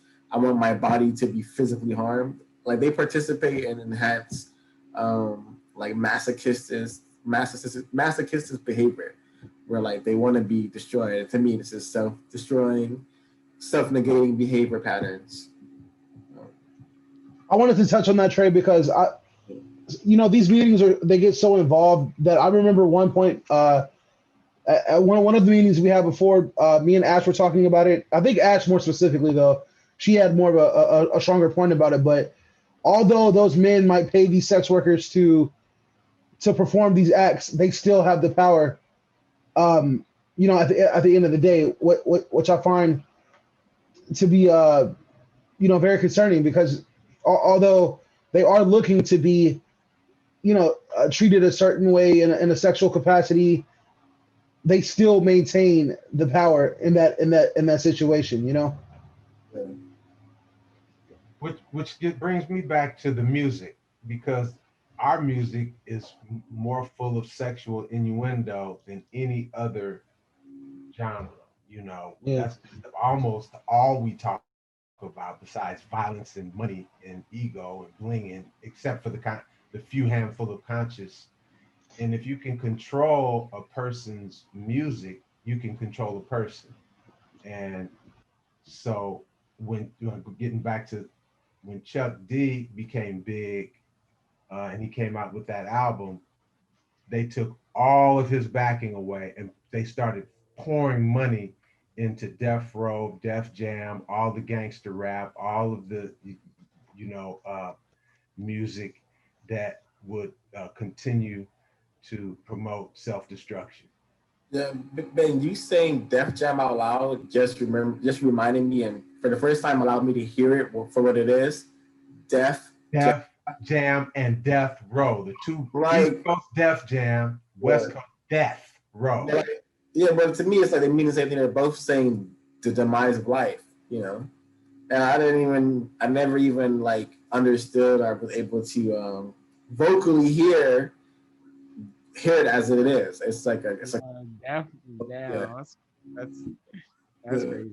Def Jam. Well, I wanted to. I'm not trying to detract too much, but Def used to be like a positive affirmation for like something being like really dope or cool, or like in a jam was like a song. So like Def Jam was like supposed to be like cool songs like that. Like dope. Remember the unified. Popular. Who got that terminology saying Def Jam is popular? Def, stupid, dope, fresh. Like those are just like words to define something that's cool. Like, but with Death Row though specifically, I could see that being extremely problematic. But as a consumer and like practitioner of hip hop, I know for a fact that Def Jam is like maybe now they have a lot of acts that do talk about a lot of ridiculous shit that don't benefit anybody, but Def Jam originally was not about that at all. I guess music generally is not, hip hop generally is not about that. But I mean, we are where we are today, so it is what it is. Like, I mean, when you're, to me, I'm just putting a microscope at the system that I'm studying and researching, learning about racism, white supremacy. When applying a unified field theory, to me, like you cannot. If you hear Def Jam, that's what it is. Like I hear Def music. I'm going based off what I physically hear in the now, right now. And I don't hear what's in the past. I hear what's in the now. I hear deaf music, you know, and that's actually what I hear on the radio, you know. So I'm just going based off like what I'm experiencing. I'm not thinking about things that had happened. I wanna ask a question. Do you think that it's possible to overanalyze situations that don't necessarily have like negative connotations? Because I think that specifically is reading into a situation that's not like necessarily real. Like, because I do understand that hip hop music has a lot of negative connotation. I'm not doubting that. I'm not. There's no way that I could. I mean, I have 2 ears. I can fucking hear. I'm not negating what you're saying about it being a positive thing. I understand that there's dualities and there's multitudes, and it can mean all of those things at the same time. I can agree with that. Yeah, I'm 100% certain that the intentions probably weren't that, but the intentions have, like, because white supremacy exists, the intention become is that. not there. The intention is not there. You know? Okay. Yeah. I think also Jair. Yeah, I was thinking about the fact that Michael Jordan has the movie Space Jam, right? I was looking at some design for the new Space Jam coming out with LeBron James, and I was like, what the fuck does Space Jam mean? Like, what does jam mean in this context? I literally went down a whole rabbit hole, and I was just like, you know, something is jamming, maybe you jam a ball.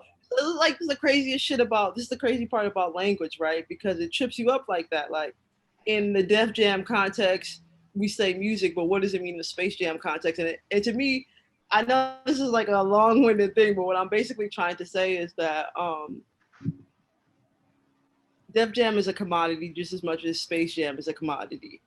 I thought jam is like to groove. That's in my mind. I always felt that was like they were synonymous with each other. You like the jam is like a groove. It's like it's really cool. It's hip. Like it's like, you know. I think what Dr. Welsing is trying to like I'm just there's like fit into Space Jam.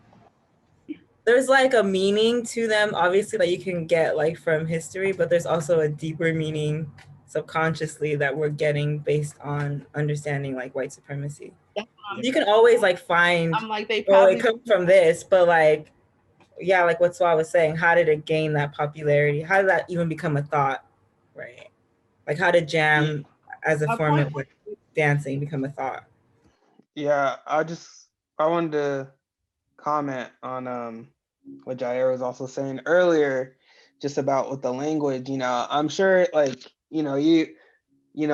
death back there was this hip trendy thing, but it's all about like continuously saying it, like the language, just like with how I was talking about babe and baby. You know, like it's not like, obviously my intention isn't, you know, like to, you know, see her less than or anything. Yeah, to dehumanize. That, but you know, it's having that effect unconsciously on me, you know. So things like that, I think, are definitely more about like the unconscious effect that's going to have on you. And the whole strategy. I have a question for Jair, and whoever else will care to answer. So Jair, like, even using like on what you said, how like people used to call everything deaf, that's like deaf is cool, that's deaf fresh, that's deaf awesome, deaf. So I think you know, putting that in the air is bad, is not constructive to be like to applying death to anything that's not the actual death of a human being. But I could be wrong, but I also understand that due to the unified theory that allows us to understand that everything is interrelated, and due to the system that we all live under, we have to relate it to that system because that is what governs our current so-called reality. So I just apply the unified theory to like everything. And but I don't think that death and death are they're not even the same things. Like death is. But like, you know, we haven't been like the Europeans, the white supremacists haven't taught us about the power of like language and like the power of sounds and even saying like death, what that conjures energetically and like metaphysically. So we haven't been taught these things, but they exist. So that's why we probably shouldn't be going around constantly saying death, you know, even if we believe it means cool on one level, on only one level, when there's like dozens of levels where like it's, you know, echoing and we don't see that energy, we don't see that transfer, that frequency or whatever. But I want to ask you a question about this though, because like lingo and things, they change throughout years. So like nobody says deaf anymore. And like almost as long as I've been alive, nobody has used the term deaf, DEF. I know what it means. It slaps. Like, is that better? Yeah, like it's like, but right, but okay. I'm trying to. All right. What is the question specifically, bro? Because I feel like you kind of like even if the term like deaf was used in a so-called positive connotation, was it constructive because it's still like saying the word deaf when it's not equating deaf? Are you asking me, is using the word deaf constructive? No, I'm talking about in the connotation that you described it, in the connotation that you defended it. Like, is that constructive is that constructive? Maybe it's not constructive to Black progression totally, but it's constructive to the culture that the music is from, because like even Ashley pointed out, like they don't say, nobody says deaf anymore, but they say it slaps, this is dope, it's fresh, like it's like all these other things that are synonymous with goodness. Like they're deaf, DEF is not about death at all. It's not about murder. That's not what it's about, period. It has nothing to do with that. That's not the intention, like at all, in any capacity. Have you ever heard a shortened version of definitely? Like most deaf is like most definitely. So yes, it's not about, his name is not Most Def. You know what I'm saying? It's, you know. But I definitely it definitely jams. Like that's exactly what the fuck Def Jam means. Like it's definitely a good song. Like that's what the whole initial thing is. Like deaf as in definitely, not deaf as in death. Well, but Most Def was allowed to be racially showcased because his name Most Def can be used in a white supremacist system. That's what I believe. I think you're reaching a little bit right there. I'm not trying to like start an argument about that, but I feel like you're reaching a little bit as far as that's concerned. Like, I want to share that like we're going based on how the word is sound and how it sounds exactly like another word, but it means the loss of light. That is what we are saying, and that is the truth. No, it's not, bro, because like your name is no. When I say deaf, I'm saying deaf right now. Now I'm going to say the other one, deaf. It sounds exactly the same. Okay, say the word birth. Now, how do most Black people say birthday? Birthday. They use the F. Yeah. So the sound, I think, the captains of industry, the music industry, pour the investment into words. When they're investing in hip hop, rap music, they're investing in words. Yeah. And they're investing in the words that give images. They give imagery. It's all symbolic and imagery, and causes a thought process and a reaction. Yep. And their whole objective is to get us to do their dirty work. They don't go into countries in Africa and just invade and just take over. They go into Africa and partner up with a warring faction. They perpetuate the division between the tribes. So what they've been able to do is get us to make music and songs that degrade our own women. That's why most of these songs we're degrading our own women. Right. Yeah. And I want to say, like, prior to me like learning about the unified field theory, I wouldn't have thought this about Most Def. I wouldn't have had understand that what's the symbology behind this, not just what is being told to me, but what could this also mean. I'm not no longer. I don't think any of us should take things as given. We should try to like analyze it. I don't think that everything has like some unfound depth to it. You know what I'm saying? Like every single thing has an unconscious projection, an unconscious reality, an unconscious meaning. Everything, literally everything. Like there's not one single thing on this planet that's singular. That's that's my personal belief.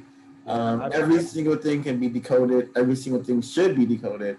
Every single thing should be processed like to its entirety. that way we can really get to the source and like be really, really, really codified in how we're dealing with racism and white supremacy. Like we need to get all the self trappings. Like English is it's a self trapping language. Like saying death, like the way what we speak manifests eventually, and that's just the power of like the universe. And white supremacy understands that, so that's why they have so many negative trappings in our language, like most deaf and Def Jam.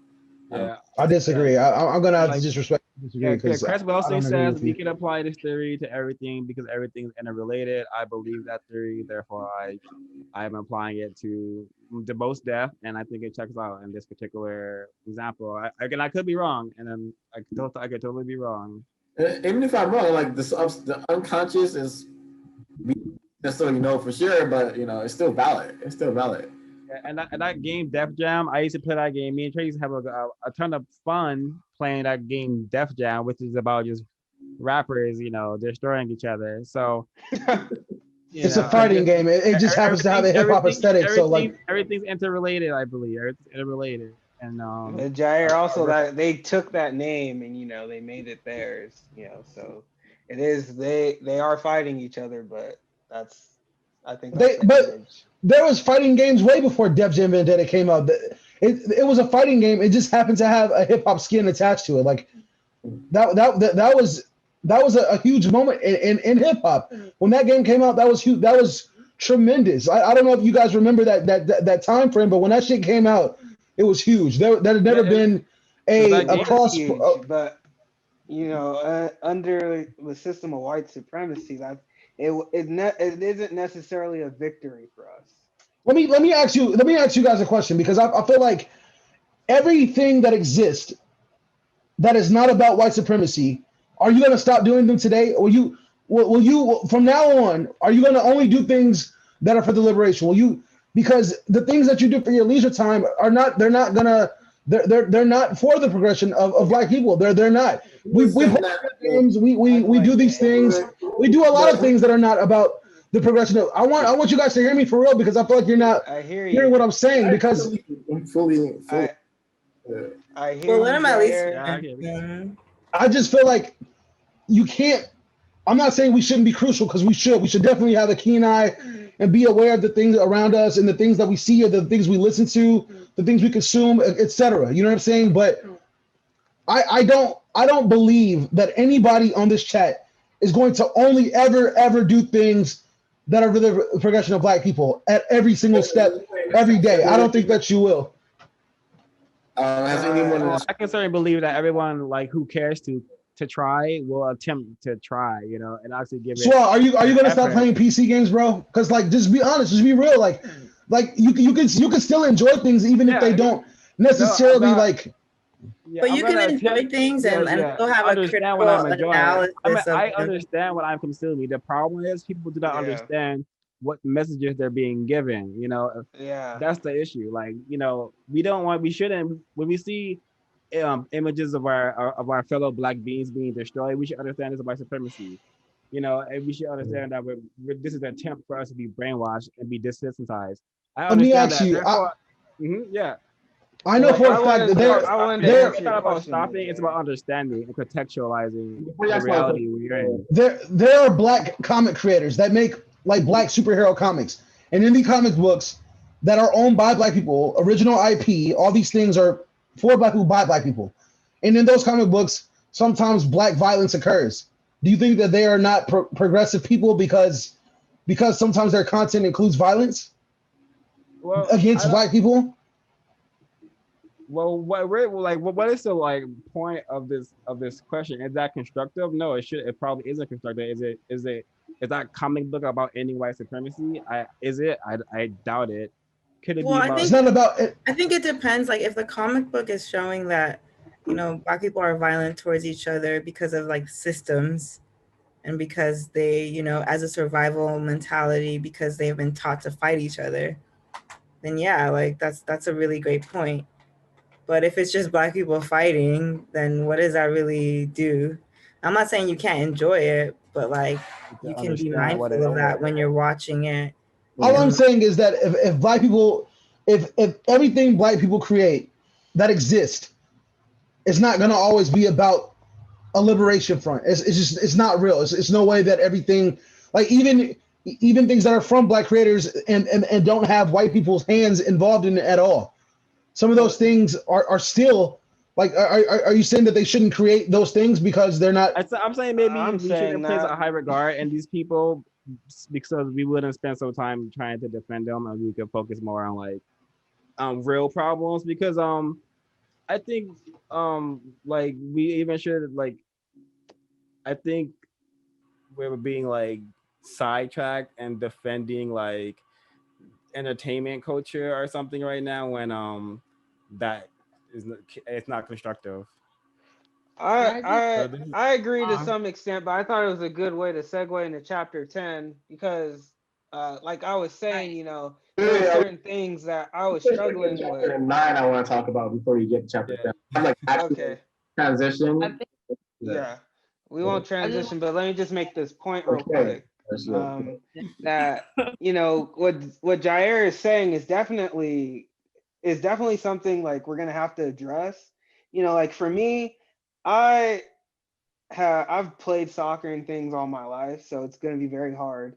I don't want to get into chapter 10 too much, but I think it's definitely about making like a conscious effort to, you know, definitely consume those things less and to also speak up about them and to also like Swa was saying, also to be aware of it. I don't think you're gonna be able to do it in a day, definitely, but you can take like small strides and you know, eventually coming and getting rid of that stuff completely out of your life. No, I think a small. Let Zakia talk. She raised her hand. But I think that he makes a lot of great points, and I feel like if the purpose of the book club is to raise awareness, we can't raise awareness without deconstructing the things that are meaningful and the things that we might think that are blind spots to people. I think he raises a lot of good points of like, you know, with violence. I think we would let it play out. We could really talk about what does that mean in terms of liberation, as opposed to just saying that, well, it's a distraction. I think that this is the real dynamic that's occurring in all of our lives, where we're trying to liberate ourselves, but we don't know how. So how can we learn how to liberate ourselves if we're not having the conversations that are pertinent to our lives? Yeah. But I feel like also it's about like how you allocate your time. Like if you're spending more time being entertained and pleasure seeking and less time actually reading the texts that are decoding these things, you're going to be taking in a lot of information that you are not going to be able to understand, and it's subconsciously going to be affecting you. And I think like it's important to like involve yourself in those things when you're aware, okay, like I'm going to deconstruct this. Like you can enjoy it or like it can be entertaining to you, but you still also should like deconstruct it. And I think like in the state of that we are as people, maybe we do have to like get away from the idea that we're always gonna have these pleasure-seeking entertainment activities. Like, you know, like watching things is so much of our culture, but like we should be taking pleasure from like learning new things, because learning new things are gonna liberate your people too. Like there are a lot of things that we don't know how to do that could bring us joy, as much entertainment as like watching things and being like sedentary. And I also think that like there's a whole culture and like commodity out of like dissecting shows and dissecting entertainment. It's like a big thing on YouTube. People make millions of dollars doing this, and it's seeped so much into our culture that people dissect shows more than they dissect like reality, which causes them to like not even be aware of what reality is versus like what TV and movies are, and have such more affinity to like characters and actual like real people.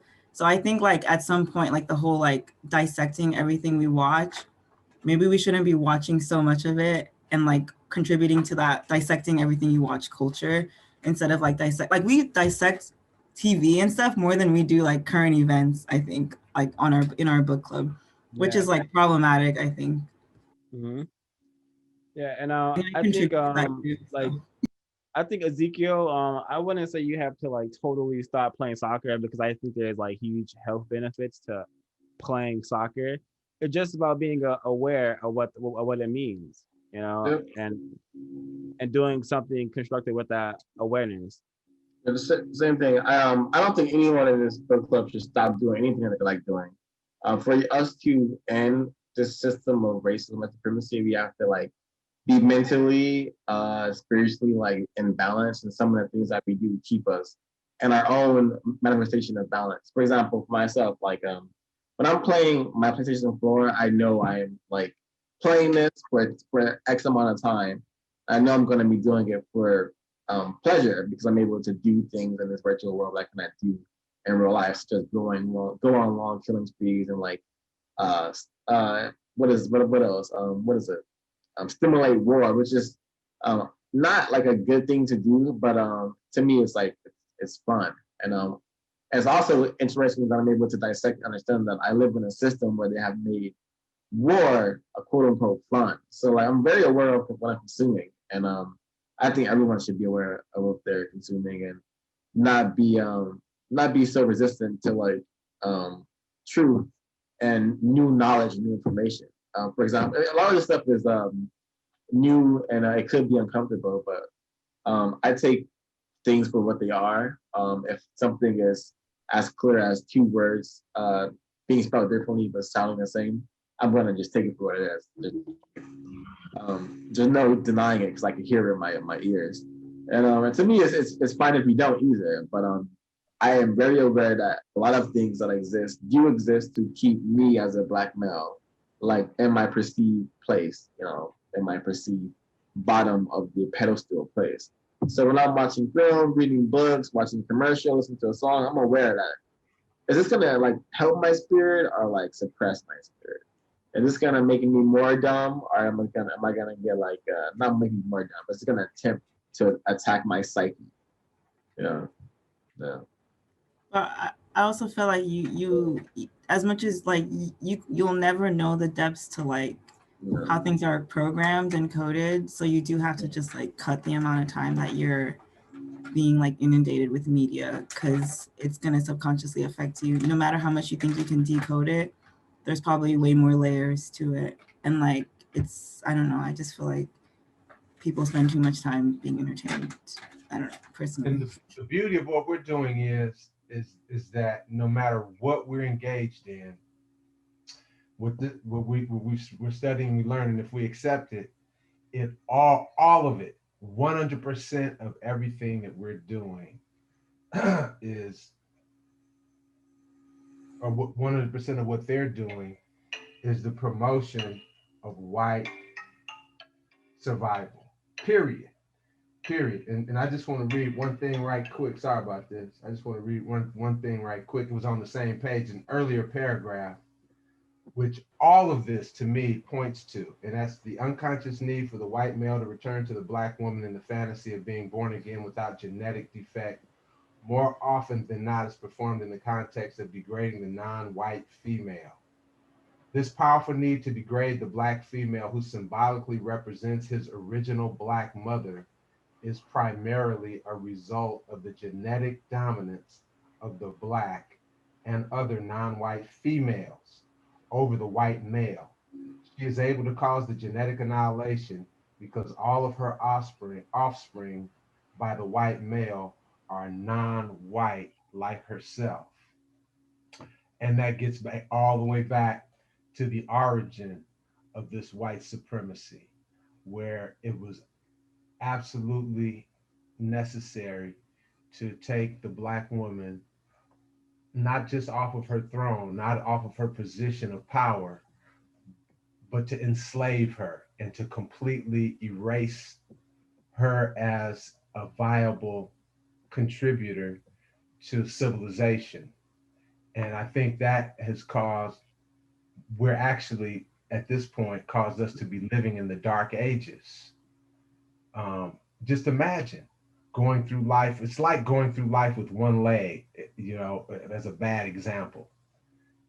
All of that intelligence, all of that creativity, all of that beauty, all of that power that all of us came from, being oppressed, eliminated, erased, and negated. Yep.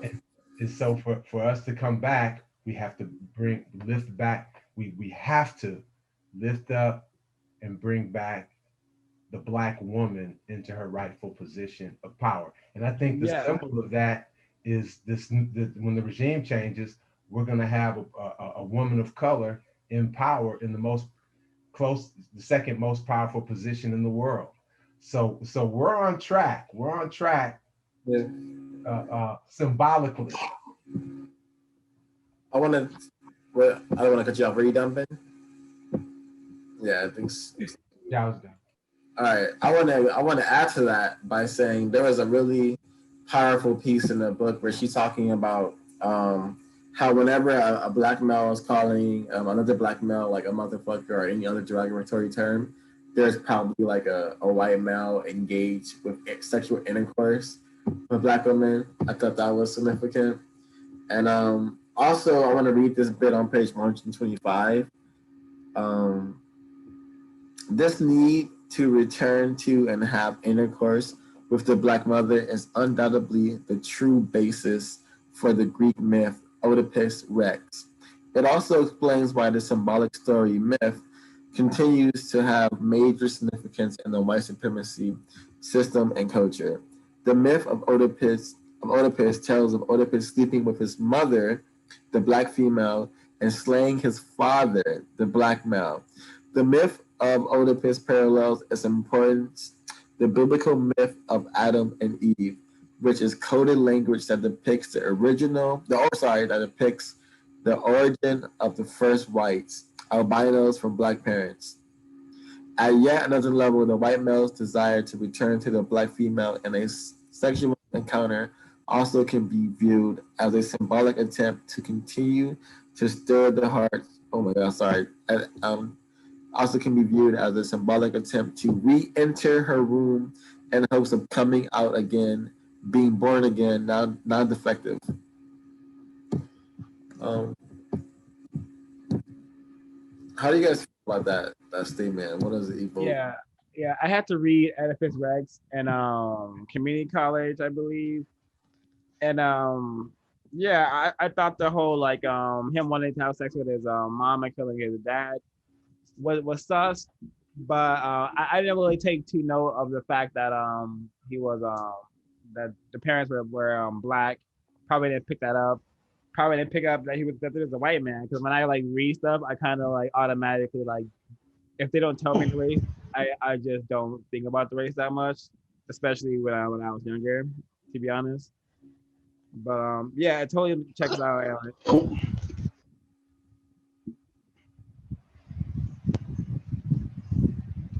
I had something I was gonna say, but I forgot. It's important, and I'll come back. So do we? I think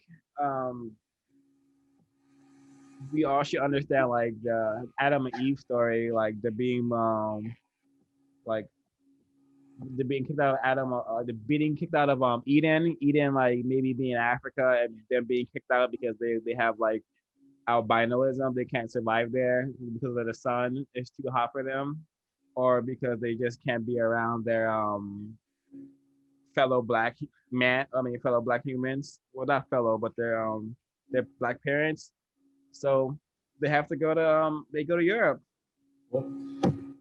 And this whole chapter has like reiterated and taught me that like these insults that are projected upon myself, my body, my existence as a Black human, as a Black male, are literally all projections of the enemy, of the people who classify themselves as white. Like these things are like, whatever is spoken upon to me and my race of people are projections, are merely truth being spoken from people who classify themselves as white, because it just makes so much sense. And like, I think I'm very intuitive, and I think even as a child hearing a lot of the terms, I'm thinking this is not true. Like I've constantly have tried to reject and resist this information, and I think a lot of Black people do, consciously or subconsciously, but also understand and know and see and witness that a lot of Black people and non-whites do not resist, are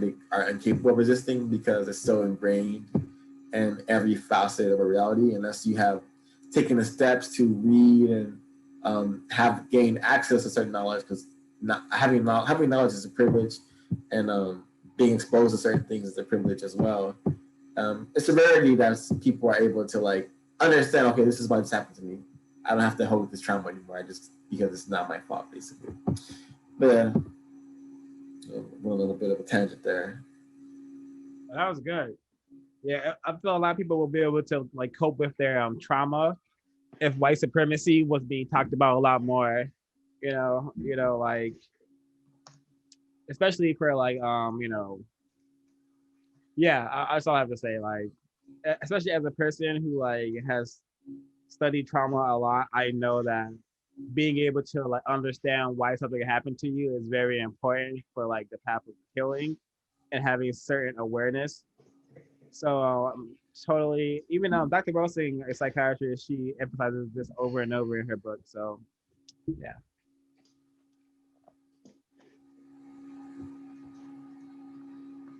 So there's one other passage that jumped out at me, that is really, and it's right in line with what you were just saying, and it's on page 128, first paragraph. The level of psychic pain experienced by the white male because of his genetic deficiency as an albino variant and his neurotic desire to be born again from the original black mother is perhaps the reason why the phrase motherfucker is such an awesome phrase for the white male to utter. It is a phrase that the white male is almost unable to bring his vocal apparatus to form. This is a stark contrast to the frequent uttering of the phrase motherfucker by black males. Yep. Especially reading that. First of all, I love when people read stuff, and also there's like a tip. Like when you read out loud, you learn it way easier, and it gets inside you way easier.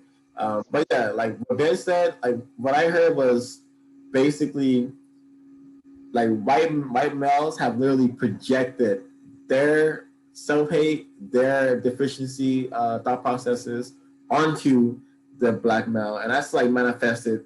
Not only have they projected it emotionally and spiritually and physically, they've projected it through our reality, like having us live in a racist, white supremacist culture and system. You know, so an amazing passage. You know, as I should say, an awesome passage. You know.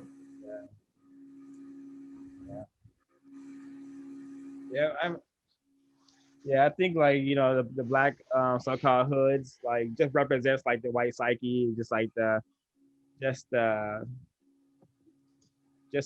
chaos that like they want black people to experience here. It's like the chaos that they experience for being like genetically recessive albino mutants, because the inability to produce melanin like most of the human people on planet Earth. Them not having the ability to produce that melanin makes them genetically recessive compared to the world's global population. So that produces many, many, many, many insecurities. Therefore, they have created this white supremacist system to, release their insecurities onto the masses and justify it in many ways. That's just one way to talk about this. I mean, in this whole book, the visionary was saying, the same thing can be said about Frances Cress Welsing. Is she overanalyzing? Is she digging too deep? Is she conspiratorial? And I think we all need to be way more investigatory, and we need to dig even deeper. Like Dr. Joy DeGry, who's a student of Frances Cress Welsing, who even with the what's the title? What am I thinking of? Dr. Joy DeGry, post-traumatic slave syndrome. Yeah. Yeah. And it's up to us to even deconstruct and decode and peel, because we're talking about a generational disease, a mental. She called it a mental illness, and it's generational. You know, most of our behaviors, regardless to if we want to admit it or not, are passed to us from the people that we considered our guardians, and their behavior was given to them, and so on and so forth. It's like, for example, my father tied me to a tree. I mean, I take that back. My father's father tied him to a tree.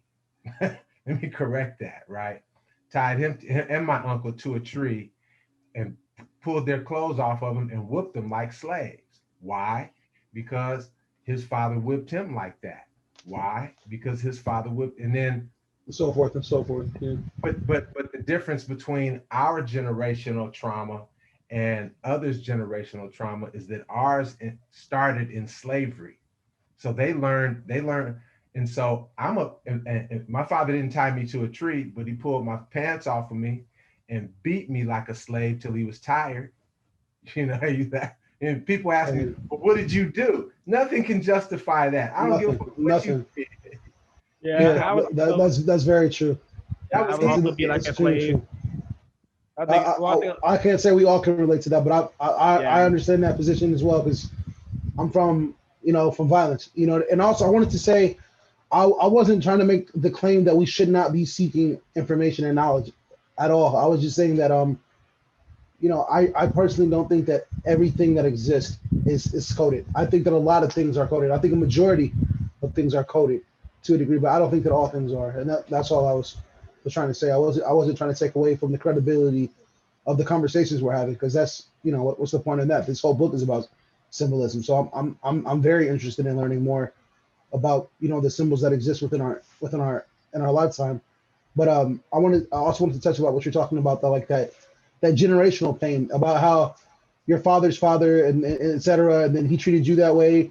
And but we have a moral obligation to stop those things, of course. You know what I'm saying? Like it's definitely up to us to not continue that shit, because I'm not a parent, so I can't speak from the perspective of a parent, but I don't see any reason, just like you said, to put your hands on a child or on anybody just because you feel upset. Like, you can't take those frustrations in your day and put those onto people because you feel powerless, and you have it's all power dynamics, and we have to stop that shit. That shit is way out of pocket.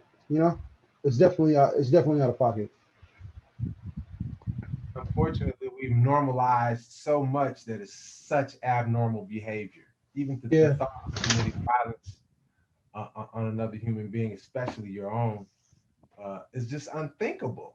It definitely is. I had a conversation with a friend of mine about that, like specifically about how I was hanging out with a friend of mine, and I was talking to him right now. I told him right now we could be outside causing people harm, but I was but I cannot see myself robbing a black person or robbing anybody really, but specifically a black person. I can't imagine being out in the streets causing somebody harm, because I don't want that shit to happen to me. So I can't see myself in those positions, but I do know that people do things like that, and it's too commonplace. So what I want to ask you, what do you think is the best alternative to stop those things from happening? Because the only thing I can think of is to become educated, to let people know that the things that they do are wrong. I had a conversation with my mom about the way that I was growing up. I was the things that people do, that shit is based in slavery. We're not slaves, and other people don't treat their children like that. And if they do, they're wrong too. You know what I'm saying? Nobody should be putting that kind of physical trauma or mental trauma onto anybody. So it's a huge ordeal. It's a real dilemma that we go through. And then also, I don't know if you guys have ever had that experience, but the way I grew up was when things happen in the household, it's what happens in the house stays in the house, or what happens at home stays at home. Because I feel like there's a huge guilt trip that's happening. It's the people that are inflicting this violence, they know that it's wrong. They know that it's fucked up to be committing these acts of violence against people. And so in their minds, if we keep it in the house, then nobody will have to know. But if the whole community is fucked up, then everybody already knows what's happening. So what's how do we stop these things from continuing? You know?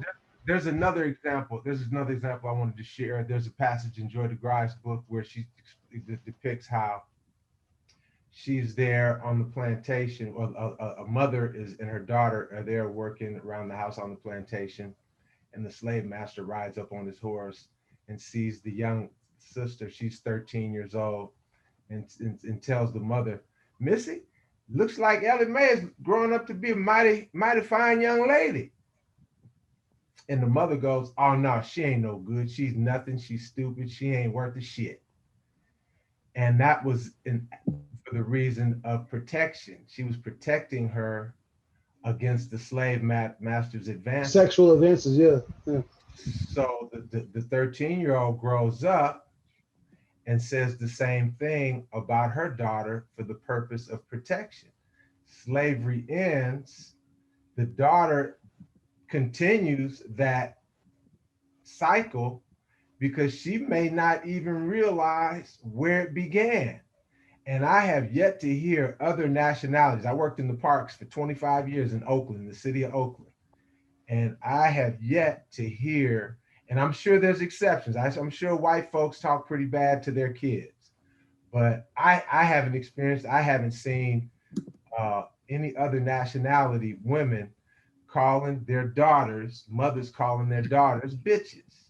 Yeah. And fathers calling their sons little punk ass, little punk, and firing on them, you little punk, quit crying, don't cry.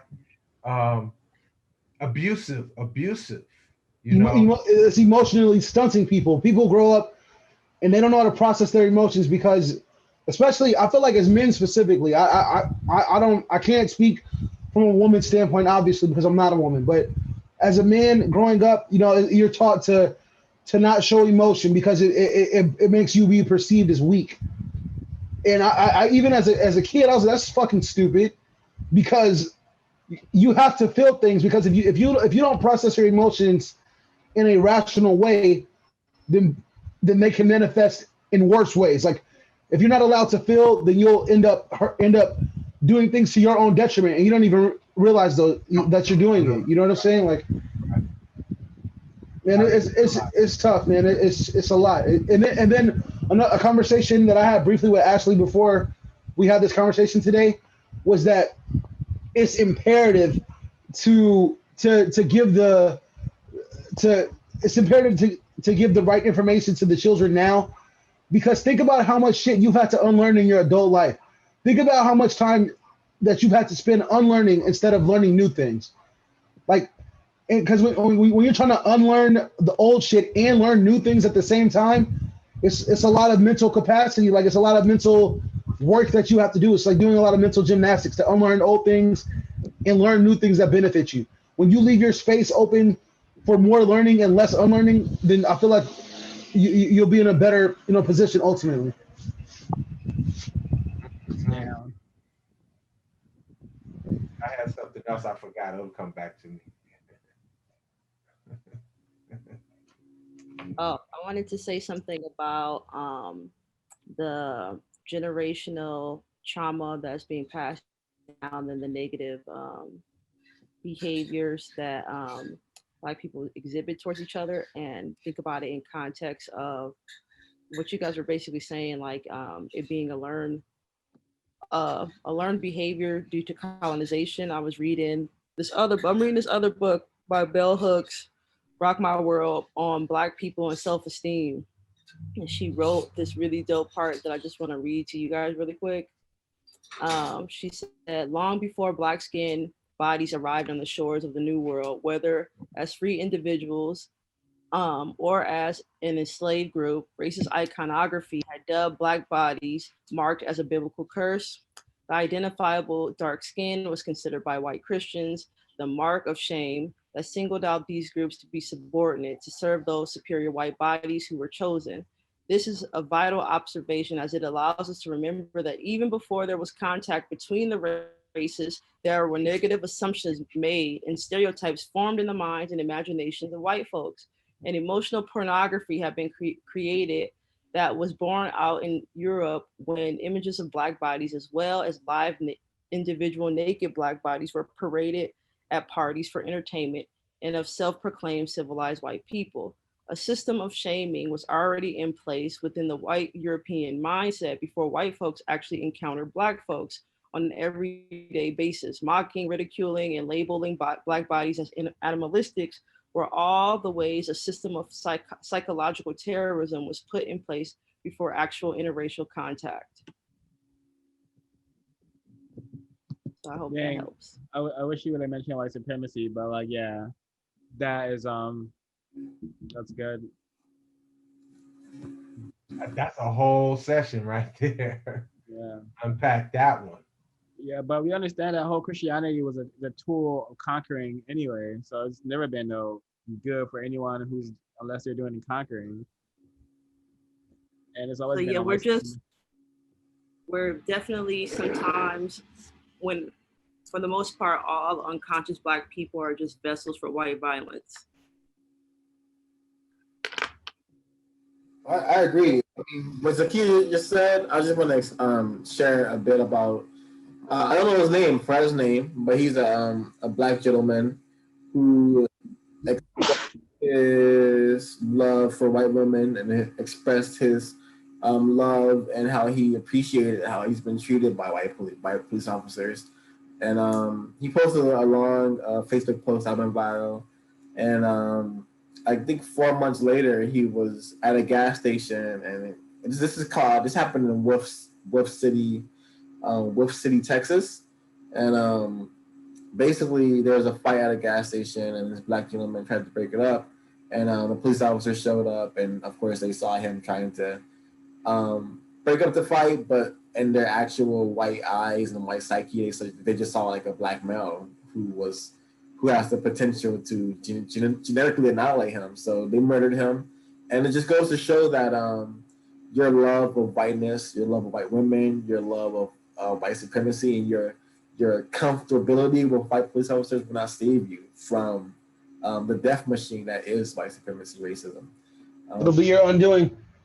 Yeah, I thought it was, and like it was pretty sad, but because I'm in a mindset where I want things to change, I couldn't. Of course, I can feel bad, but I couldn't let my entire day be ruined, because this person wouldn't have even shared the hashtag of Breonna Taylor. He wouldn't have. Not that that's even constructive, but it's just this person would not have mourned for a fellow Black person, because in his mind, these deaths are justifiable, basically. Because when I read his post, I see a lot of complacency and racism and supremacy, and I see a lot of like him blaming his family members and blaming his own people for their own exploitation and violence that they feel, and not feel, the violence that they are met with constantly. So yeah, basically, yeah, what Zakia said, unconscious Black people are like basically destined for white violence, because you will find yourselves in situations you wouldn't be in if you're aware that, hey, this is a dangerous situation maybe I should be. This force coming up against is created and sustained through my exploitation, death, Yeah, I honestly want that on a t-shirt. Honestly, that's like a really important text. Well, passage. Unconscious Black people are destined for violence. This is a lot, man. This is a lot for me today. I think until like it was mentioned, we begin in kindergarten, first grade, with the imagery and with the information. They start telling us about Christopher Columbus in the second grade, and indoctrinating us as babies. So it's a long road to deconstruct, and it has to start with, our children knowing that their ancestors, those Moors, brought the number system that we use today into Europe, and civilization followed, and show them the images of the ships going over to Europe and occupying Europe, and show them with being the civilized ones. show them the whole true history, get it into their minds, and that even, you know, in spite of the fact that because the big question is, well, what happened if we had 20,000 years of rule and we created civilization and we established this whole planet the way it is in all of those dynasties and thousands of years? How is it that we ended up on the bottom of the spectrum? And getting those questions answered.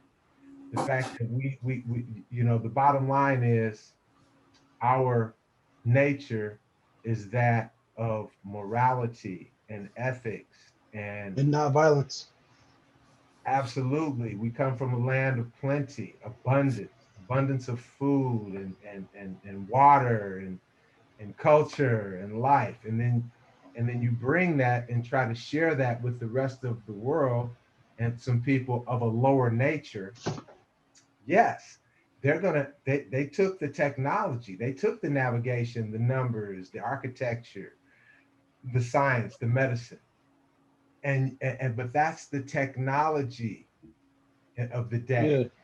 They took the technology and left the morality and totally excuse me, sorry. disregarded the morality and ethics. And so now we're living in a world of, yeah, we have intellect, we have knowledge of technology, but we haven't given the same value to morality. And that's how they were able to totally decimate the continent, because they're like, we had in ancient Egypt, it was illegal to tell a lie. You know, the level of the moral level of ethics was so high. So high, exactly. The standards were very so high. He lied, told a lie. Oh my God. There was no capital punishment.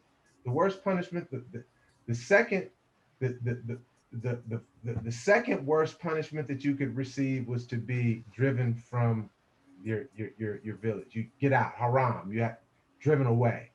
The number one punishment for the worst crime you could commit is that being cut off from your mother. Your mother has rejected you. That's the equivalent to the death penalty that we have today. So we've been. Go ahead. Alchemy could be used negatively or positively, and unfortunately, the world we live in today, the alchemy. I'm just using that as a placeholder term, but obviously, I mean, I think that everybody understands what I'm saying, but it's being used in a negative light, unfortunately, and also when you talk about like violence, as far I want to like kind of bring this back to like the whole conversation about culture. People think that Black culture is violence. That's what a lot of people think that our perceived culture is, and it's not that. But people see Black violence on television and in programming all the time, so they think that Black people are just pimps and murderers and anything negative that they can be. You know, so how do we stop this shit from? How do we stop the perception from being that? Or should we even care that what people like what non-Black people think about who we are? Like, should we even give a fuck about that? Like, I don't know. I'm kind of curious. I don't know. That's just my 2 cents. I think that's a great question, just because people project what they believe onto other people, and so because we are a Black people, we got brown skin. When people see us on the street, then they'll project stuff onto us, and then we will have to act accordingly. I think on a personal level, I think it's like becoming super vigilant in what you're exposed to as far as media, and like being super uncomfortable. I think like this whole process has been uncomfortable because like even in my own life, it's just like I have to like make sure I'm navigating a certain way so I won't be exposed to certain things. I don't like hang around certain people. Like it's just like that's just the way it goes when you're in this stage. And so I think having to become okay with being vigilant and reaching out to people that are on the same kind of you know, a similar journey, because nobody's on the same journey, really helps. I want to answer Jai's question. I mean, I don't think worrying about how people perceive us is a priority. Like, I'm going based on my own personal experiences as a black male body. For example, I used to get so upset like when I would be walking down the street, and this happens to me every single day. I can't remember a day in my life where it didn't happen to me, where I'll be walking down the street and a white person or a non-white person sees me and think like they see me and they like intentionally like clench their purse or like check their pockets as if I want to like rob them. This happens to me every single day. You know, and to me it's not constructive to like always get upset with it, you know. To me it's just part of the racist, this is part of the racist white supremacy culture. Imagine if every single black person in the world, you know, well, not in the world, in America at least, and then in Europe at least, and London in particular, like talked about, hey, every single day I experience this. Every single day I am made to feel like a criminal. Every single day I'm projected upon to by most people that I interact with. Every single day, and it just shows that racism operates as a system of total domination. 24 hours a day, 365 days a year. You know, constant surveillance, constant attacks, and constant microaggressions. Like black men are made to be black men are made to be felt small, threatening, and like definitely inferior. And I want to say the same thing for black women, but I'm pretty sure the same thing happens to black women, but I've never had a black woman tell me that people clench their purses when they walk past. Never, you know. And it probably does. It probably happens. I just never been told it. Yeah, it wouldn't surprise me. Yeah. Of course, we can't speak on black women experiences, obviously, but I would imagine it's probably not so much different. But there's a lot of like just for example, there's a lot of microaggressions that I've seen towards women. It's like the way that I've seen how white women like will try to speak to black women, but instead of talking to them normally, they say shit like, "Hey, girlfriend," or "What's up, sister?" Like they'll try to like assimilate, but it'll be like in a mocking kind of like, it won't be like real like for real assimilation. It'll be just trying to like mock. Like it's a microaggression to me. Like that's how I view it. Like I don't know, but it seems very. You know, I like that whole, you know, like every freaking person's in the habit of saying sis. I think that whole movement is a microaggression. Like a honest, motherfucker. Yikes. That's facts. Facts. That's very fucking true. That's black culture. Yeah, even in my this happens today. This happened today. It happened yesterday. It's gonna happen tomorrow. Like the women, like none of these women are black, by the way. Like it's a white woman in particular who does it the most. She'll call her like fellow women, and it's mostly non-white women who she's calling, but she'll call them by like bitch and it's my bitch and bitch, you know you're doing right, and like bitch is the term that they're using on this non-white person. I'm like, could be me, you know, no matter if it's a term of endearment, it's not because it has other connotations. And to me, it's really hard to separate like the years and years of historical creation of the word bitch. Like, first of all, it was created to like identify a female dog, and you're applying it to like this melanated being. To me, it's just kind of suspicious. You know, it's kind of suspicious. It doesn't matter what the intention is. Like, we cannot escape the reality of it. You know. I was suggesting that movie, Free State. I think it's called Free State of Jones, but you'll find if you just look up Free State, starring Matthew McConaughey, about a Confederate soldier that rebelled against the Confederacy and joined up with some escaped slaves, and and it's a true story. And there was a discourse between one of the Confederate rebels and one of the slaves, and they had a big roast pig, and he went and got a piece of pig, and the white man said, "Nigger, That's not for you, nigger. And Matthew McConaughey, who was was the ally of the runaway slaves, informed him that, hey, he worked and picked cotton. He said, let me backtrack. The slave goes, how am I different from you? You're a slave just like I am. And the white boy goes, well, how's that?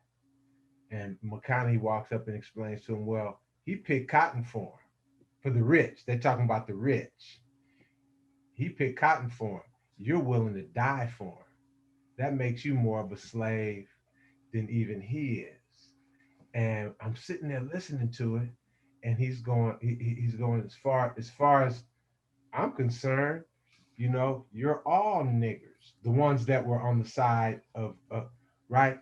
And so it occurred to me, that's what that word nigger means, period. It's a synonym for slave, period. So when we call each other nigga, come on, nigga, come on, slave, we just keep reinforcing and reinforcing and reinforcing that we have the slave mentality. I'm not using that word anymore. I respect that 100%. I even recently, because I make music, and in my writing, I've been trying to limit how frequently I use profanity. And it's not because I don't even necessarily think profanity is bad. I think they're all just words, but like the N-word specifically, it has a lot of negative connotation, and no matter how much, positive light we try to get to it, I guess foundationally it is what it is. And I don't know, and I feel like it's not enough for me just to try to minimize how much I write it. I gotta try to minimize how much I say it, because I say it and I don't feel bad for saying it. I don't feel bad for being called it by people that I consider my brothers. I don't feel any kind of negative way about it, but I know that it comes from negative beginnings. So I don't know. It's a lot. Again, that goes back to my original point about teaching the children the right thing, so they don't have to spend their lives unlearning a bunch of unhelpful thought processes. But I don't know. I'm not gonna sit up on this program right now and say that I'm not gonna say it, because I feel like that would be a lie. I don't know. It's a bad habit, but I think ultimately, Trey or Swar, one of your goals is to build a school, to build a school. That's the ultimate answer. Umar Johnson is trying to build Frederick Douglass School in Philadelphia. Yeah. And we have to build our own schools, because the school system is continuing to condition.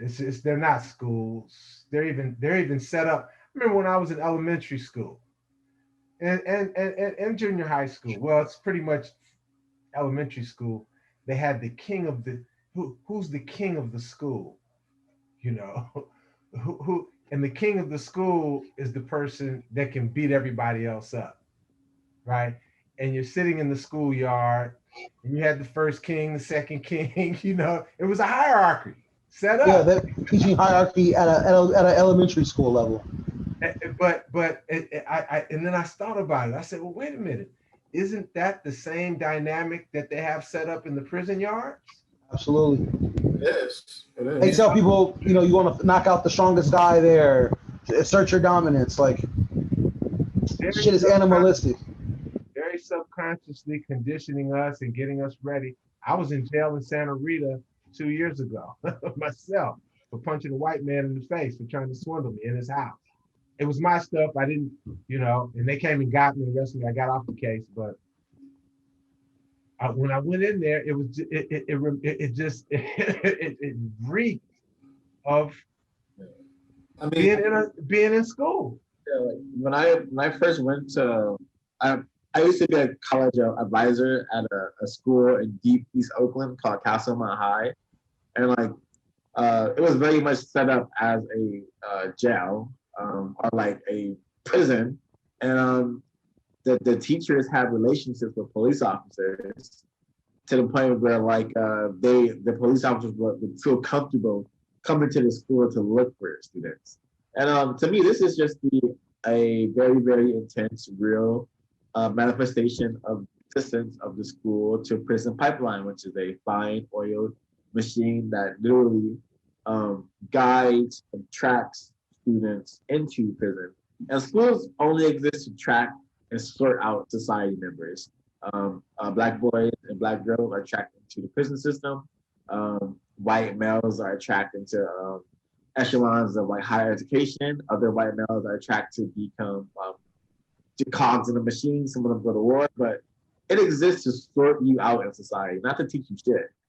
What you learn is supposed to mold you into a worker, mold you into a performer, into a copier. You're not a slave to some degree. Yeah, you're not supposed to get in. It's like a factory. I'm just making an American citizen. You know, making someone's gonna buy stuff, someone's gonna hurt people, and who someone's gonna be sad. You know, yeah, that's what's yeah.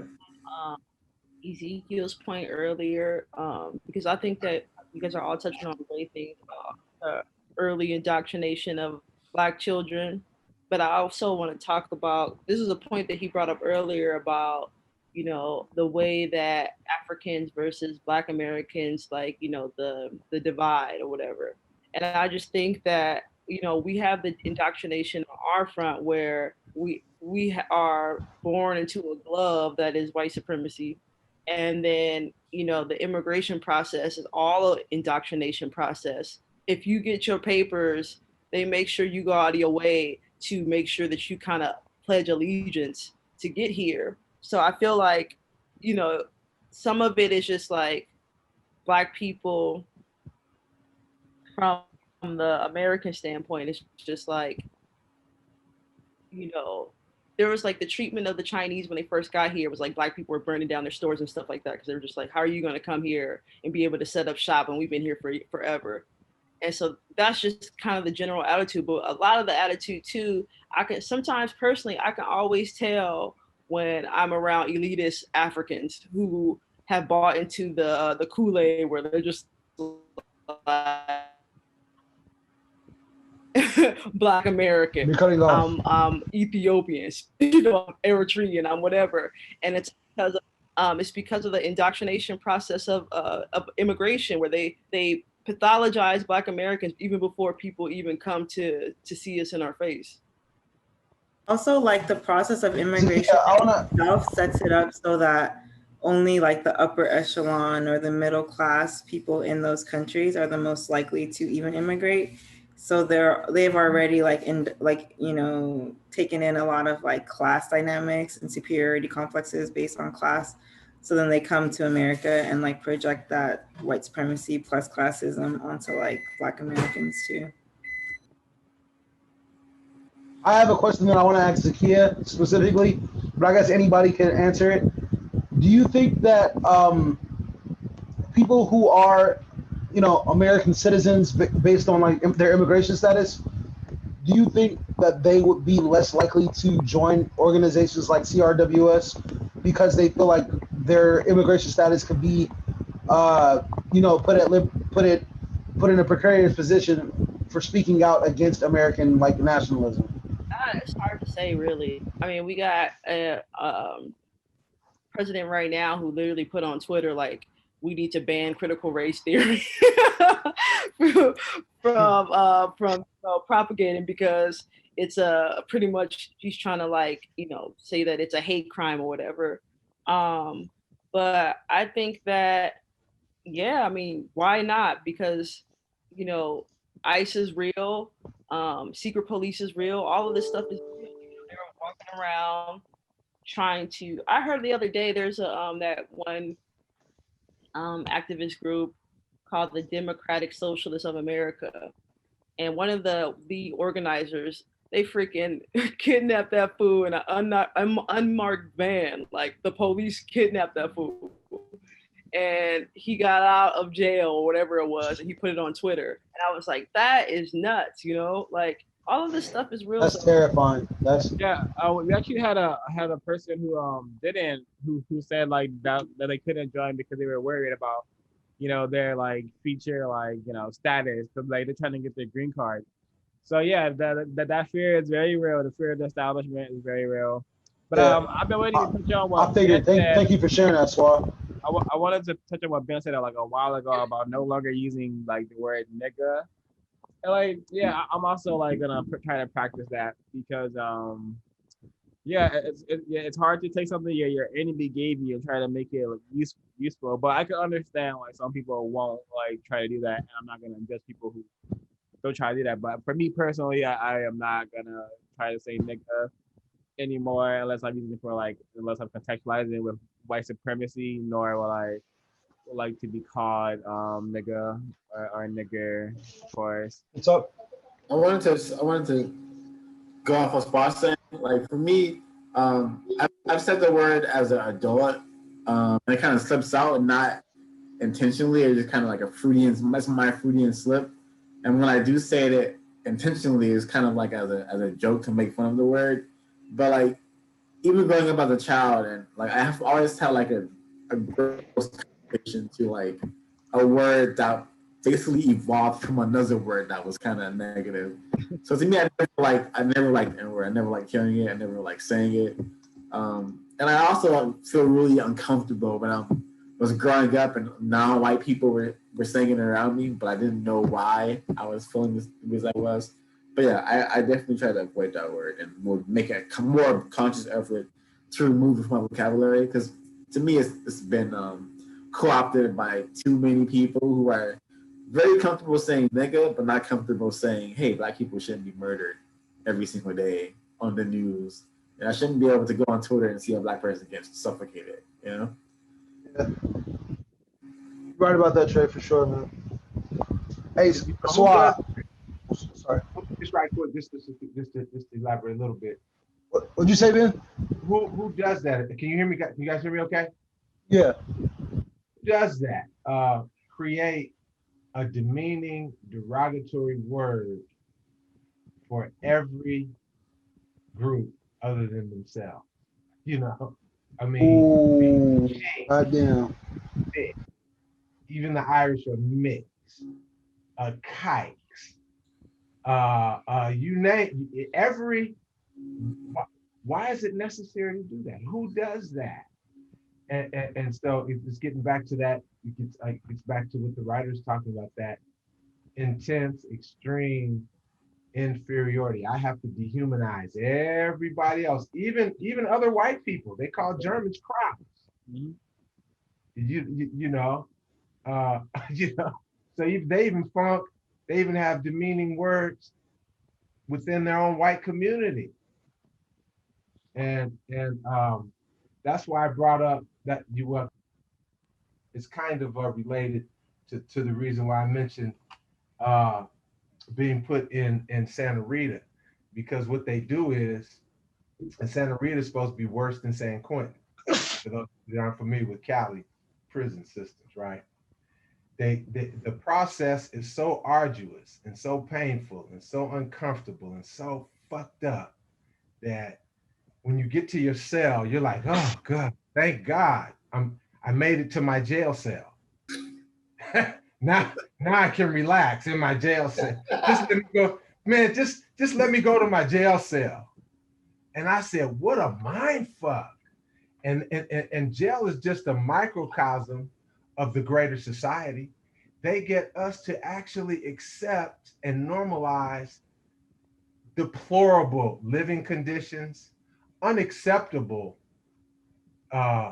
working conditions, salaries, benefit, all of these things. They actually get us to normalize that which is totally. I mean, I lived in Nairobi for 6 months, and I lived in Nairobi, Kenya, and I lived in Mombasa, in East Africa. And there's and I recommend this documentary. It's on Prime, called The Fourth World, which is the ghettos of the third world, right? So the third world is already the third world.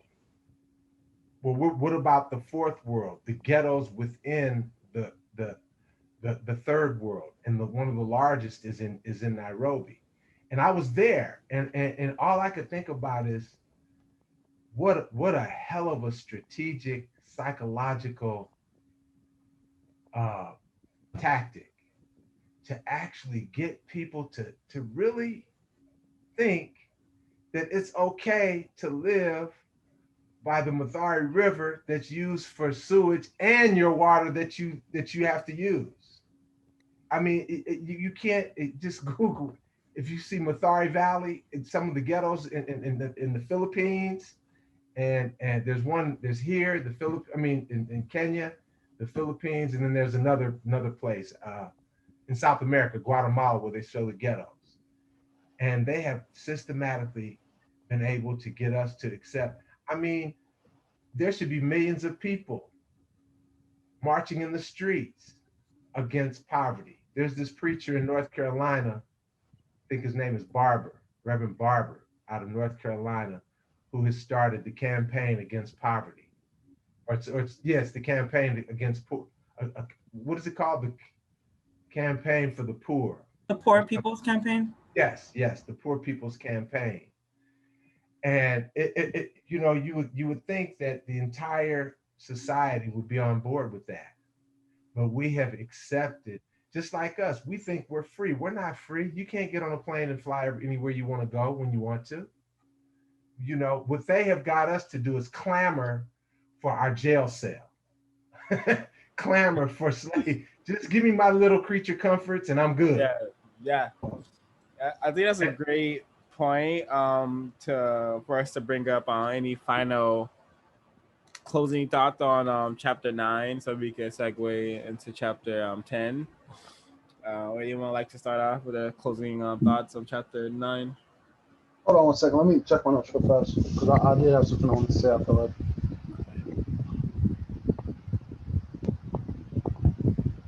No, actually not. I think we covered everything I wrote down anyway. But I don't know about you guys. Yeah, I mean, I think what we've been talking about has been phenomenal information, and just remember that there's nothing wrong with us, but there's everything wrong with them who created these terms and who created this language and who created the system that undermines our entire existence. I agree. And I think it was a great, fantastic revelation to just, like you just said, to remember that this is not our fault. Even some of our relationship issues, with our girlfriends or husbands or wives or whatever, and that we bring into our relationship are generational. They're not our fault. And any time that I'm blaming my partner, it's coming from a place of shame and guilt that was perpetuated on me by white supremacy. And so just to realize that even though we have this Western culture, this white culture with the creature comforts of Western civilization, it's really just a nice prison that it's really, with the malls and the movies and the restaurants and the lives. It's just distractions. Everything is just a fucking distraction. It's a nice prison that we're in. That's crazy too, because it's all over the world. All over the world, it's like that. Every single place you go. It's like accept the bullshit, and sometimes you get to go to Cheesecake Factory. So hey, there you go. Yeah, every place has got borders, and my closing thoughts is just to understand that, like what Trey just said, is that everything is a projection, and most verbal attacks are a projection, and to take everything, contextualize everything, and under the unified system of racism, white supremacy. So like you're never like confused about what's going on, because I believe that we're able to understand most things happening if we contextualize it to white supremacy, and if white people are involved, especially if white people are involved. So I think this language is so important. Dang. I would love to open up chapter 10, if I may, by reading the dedication.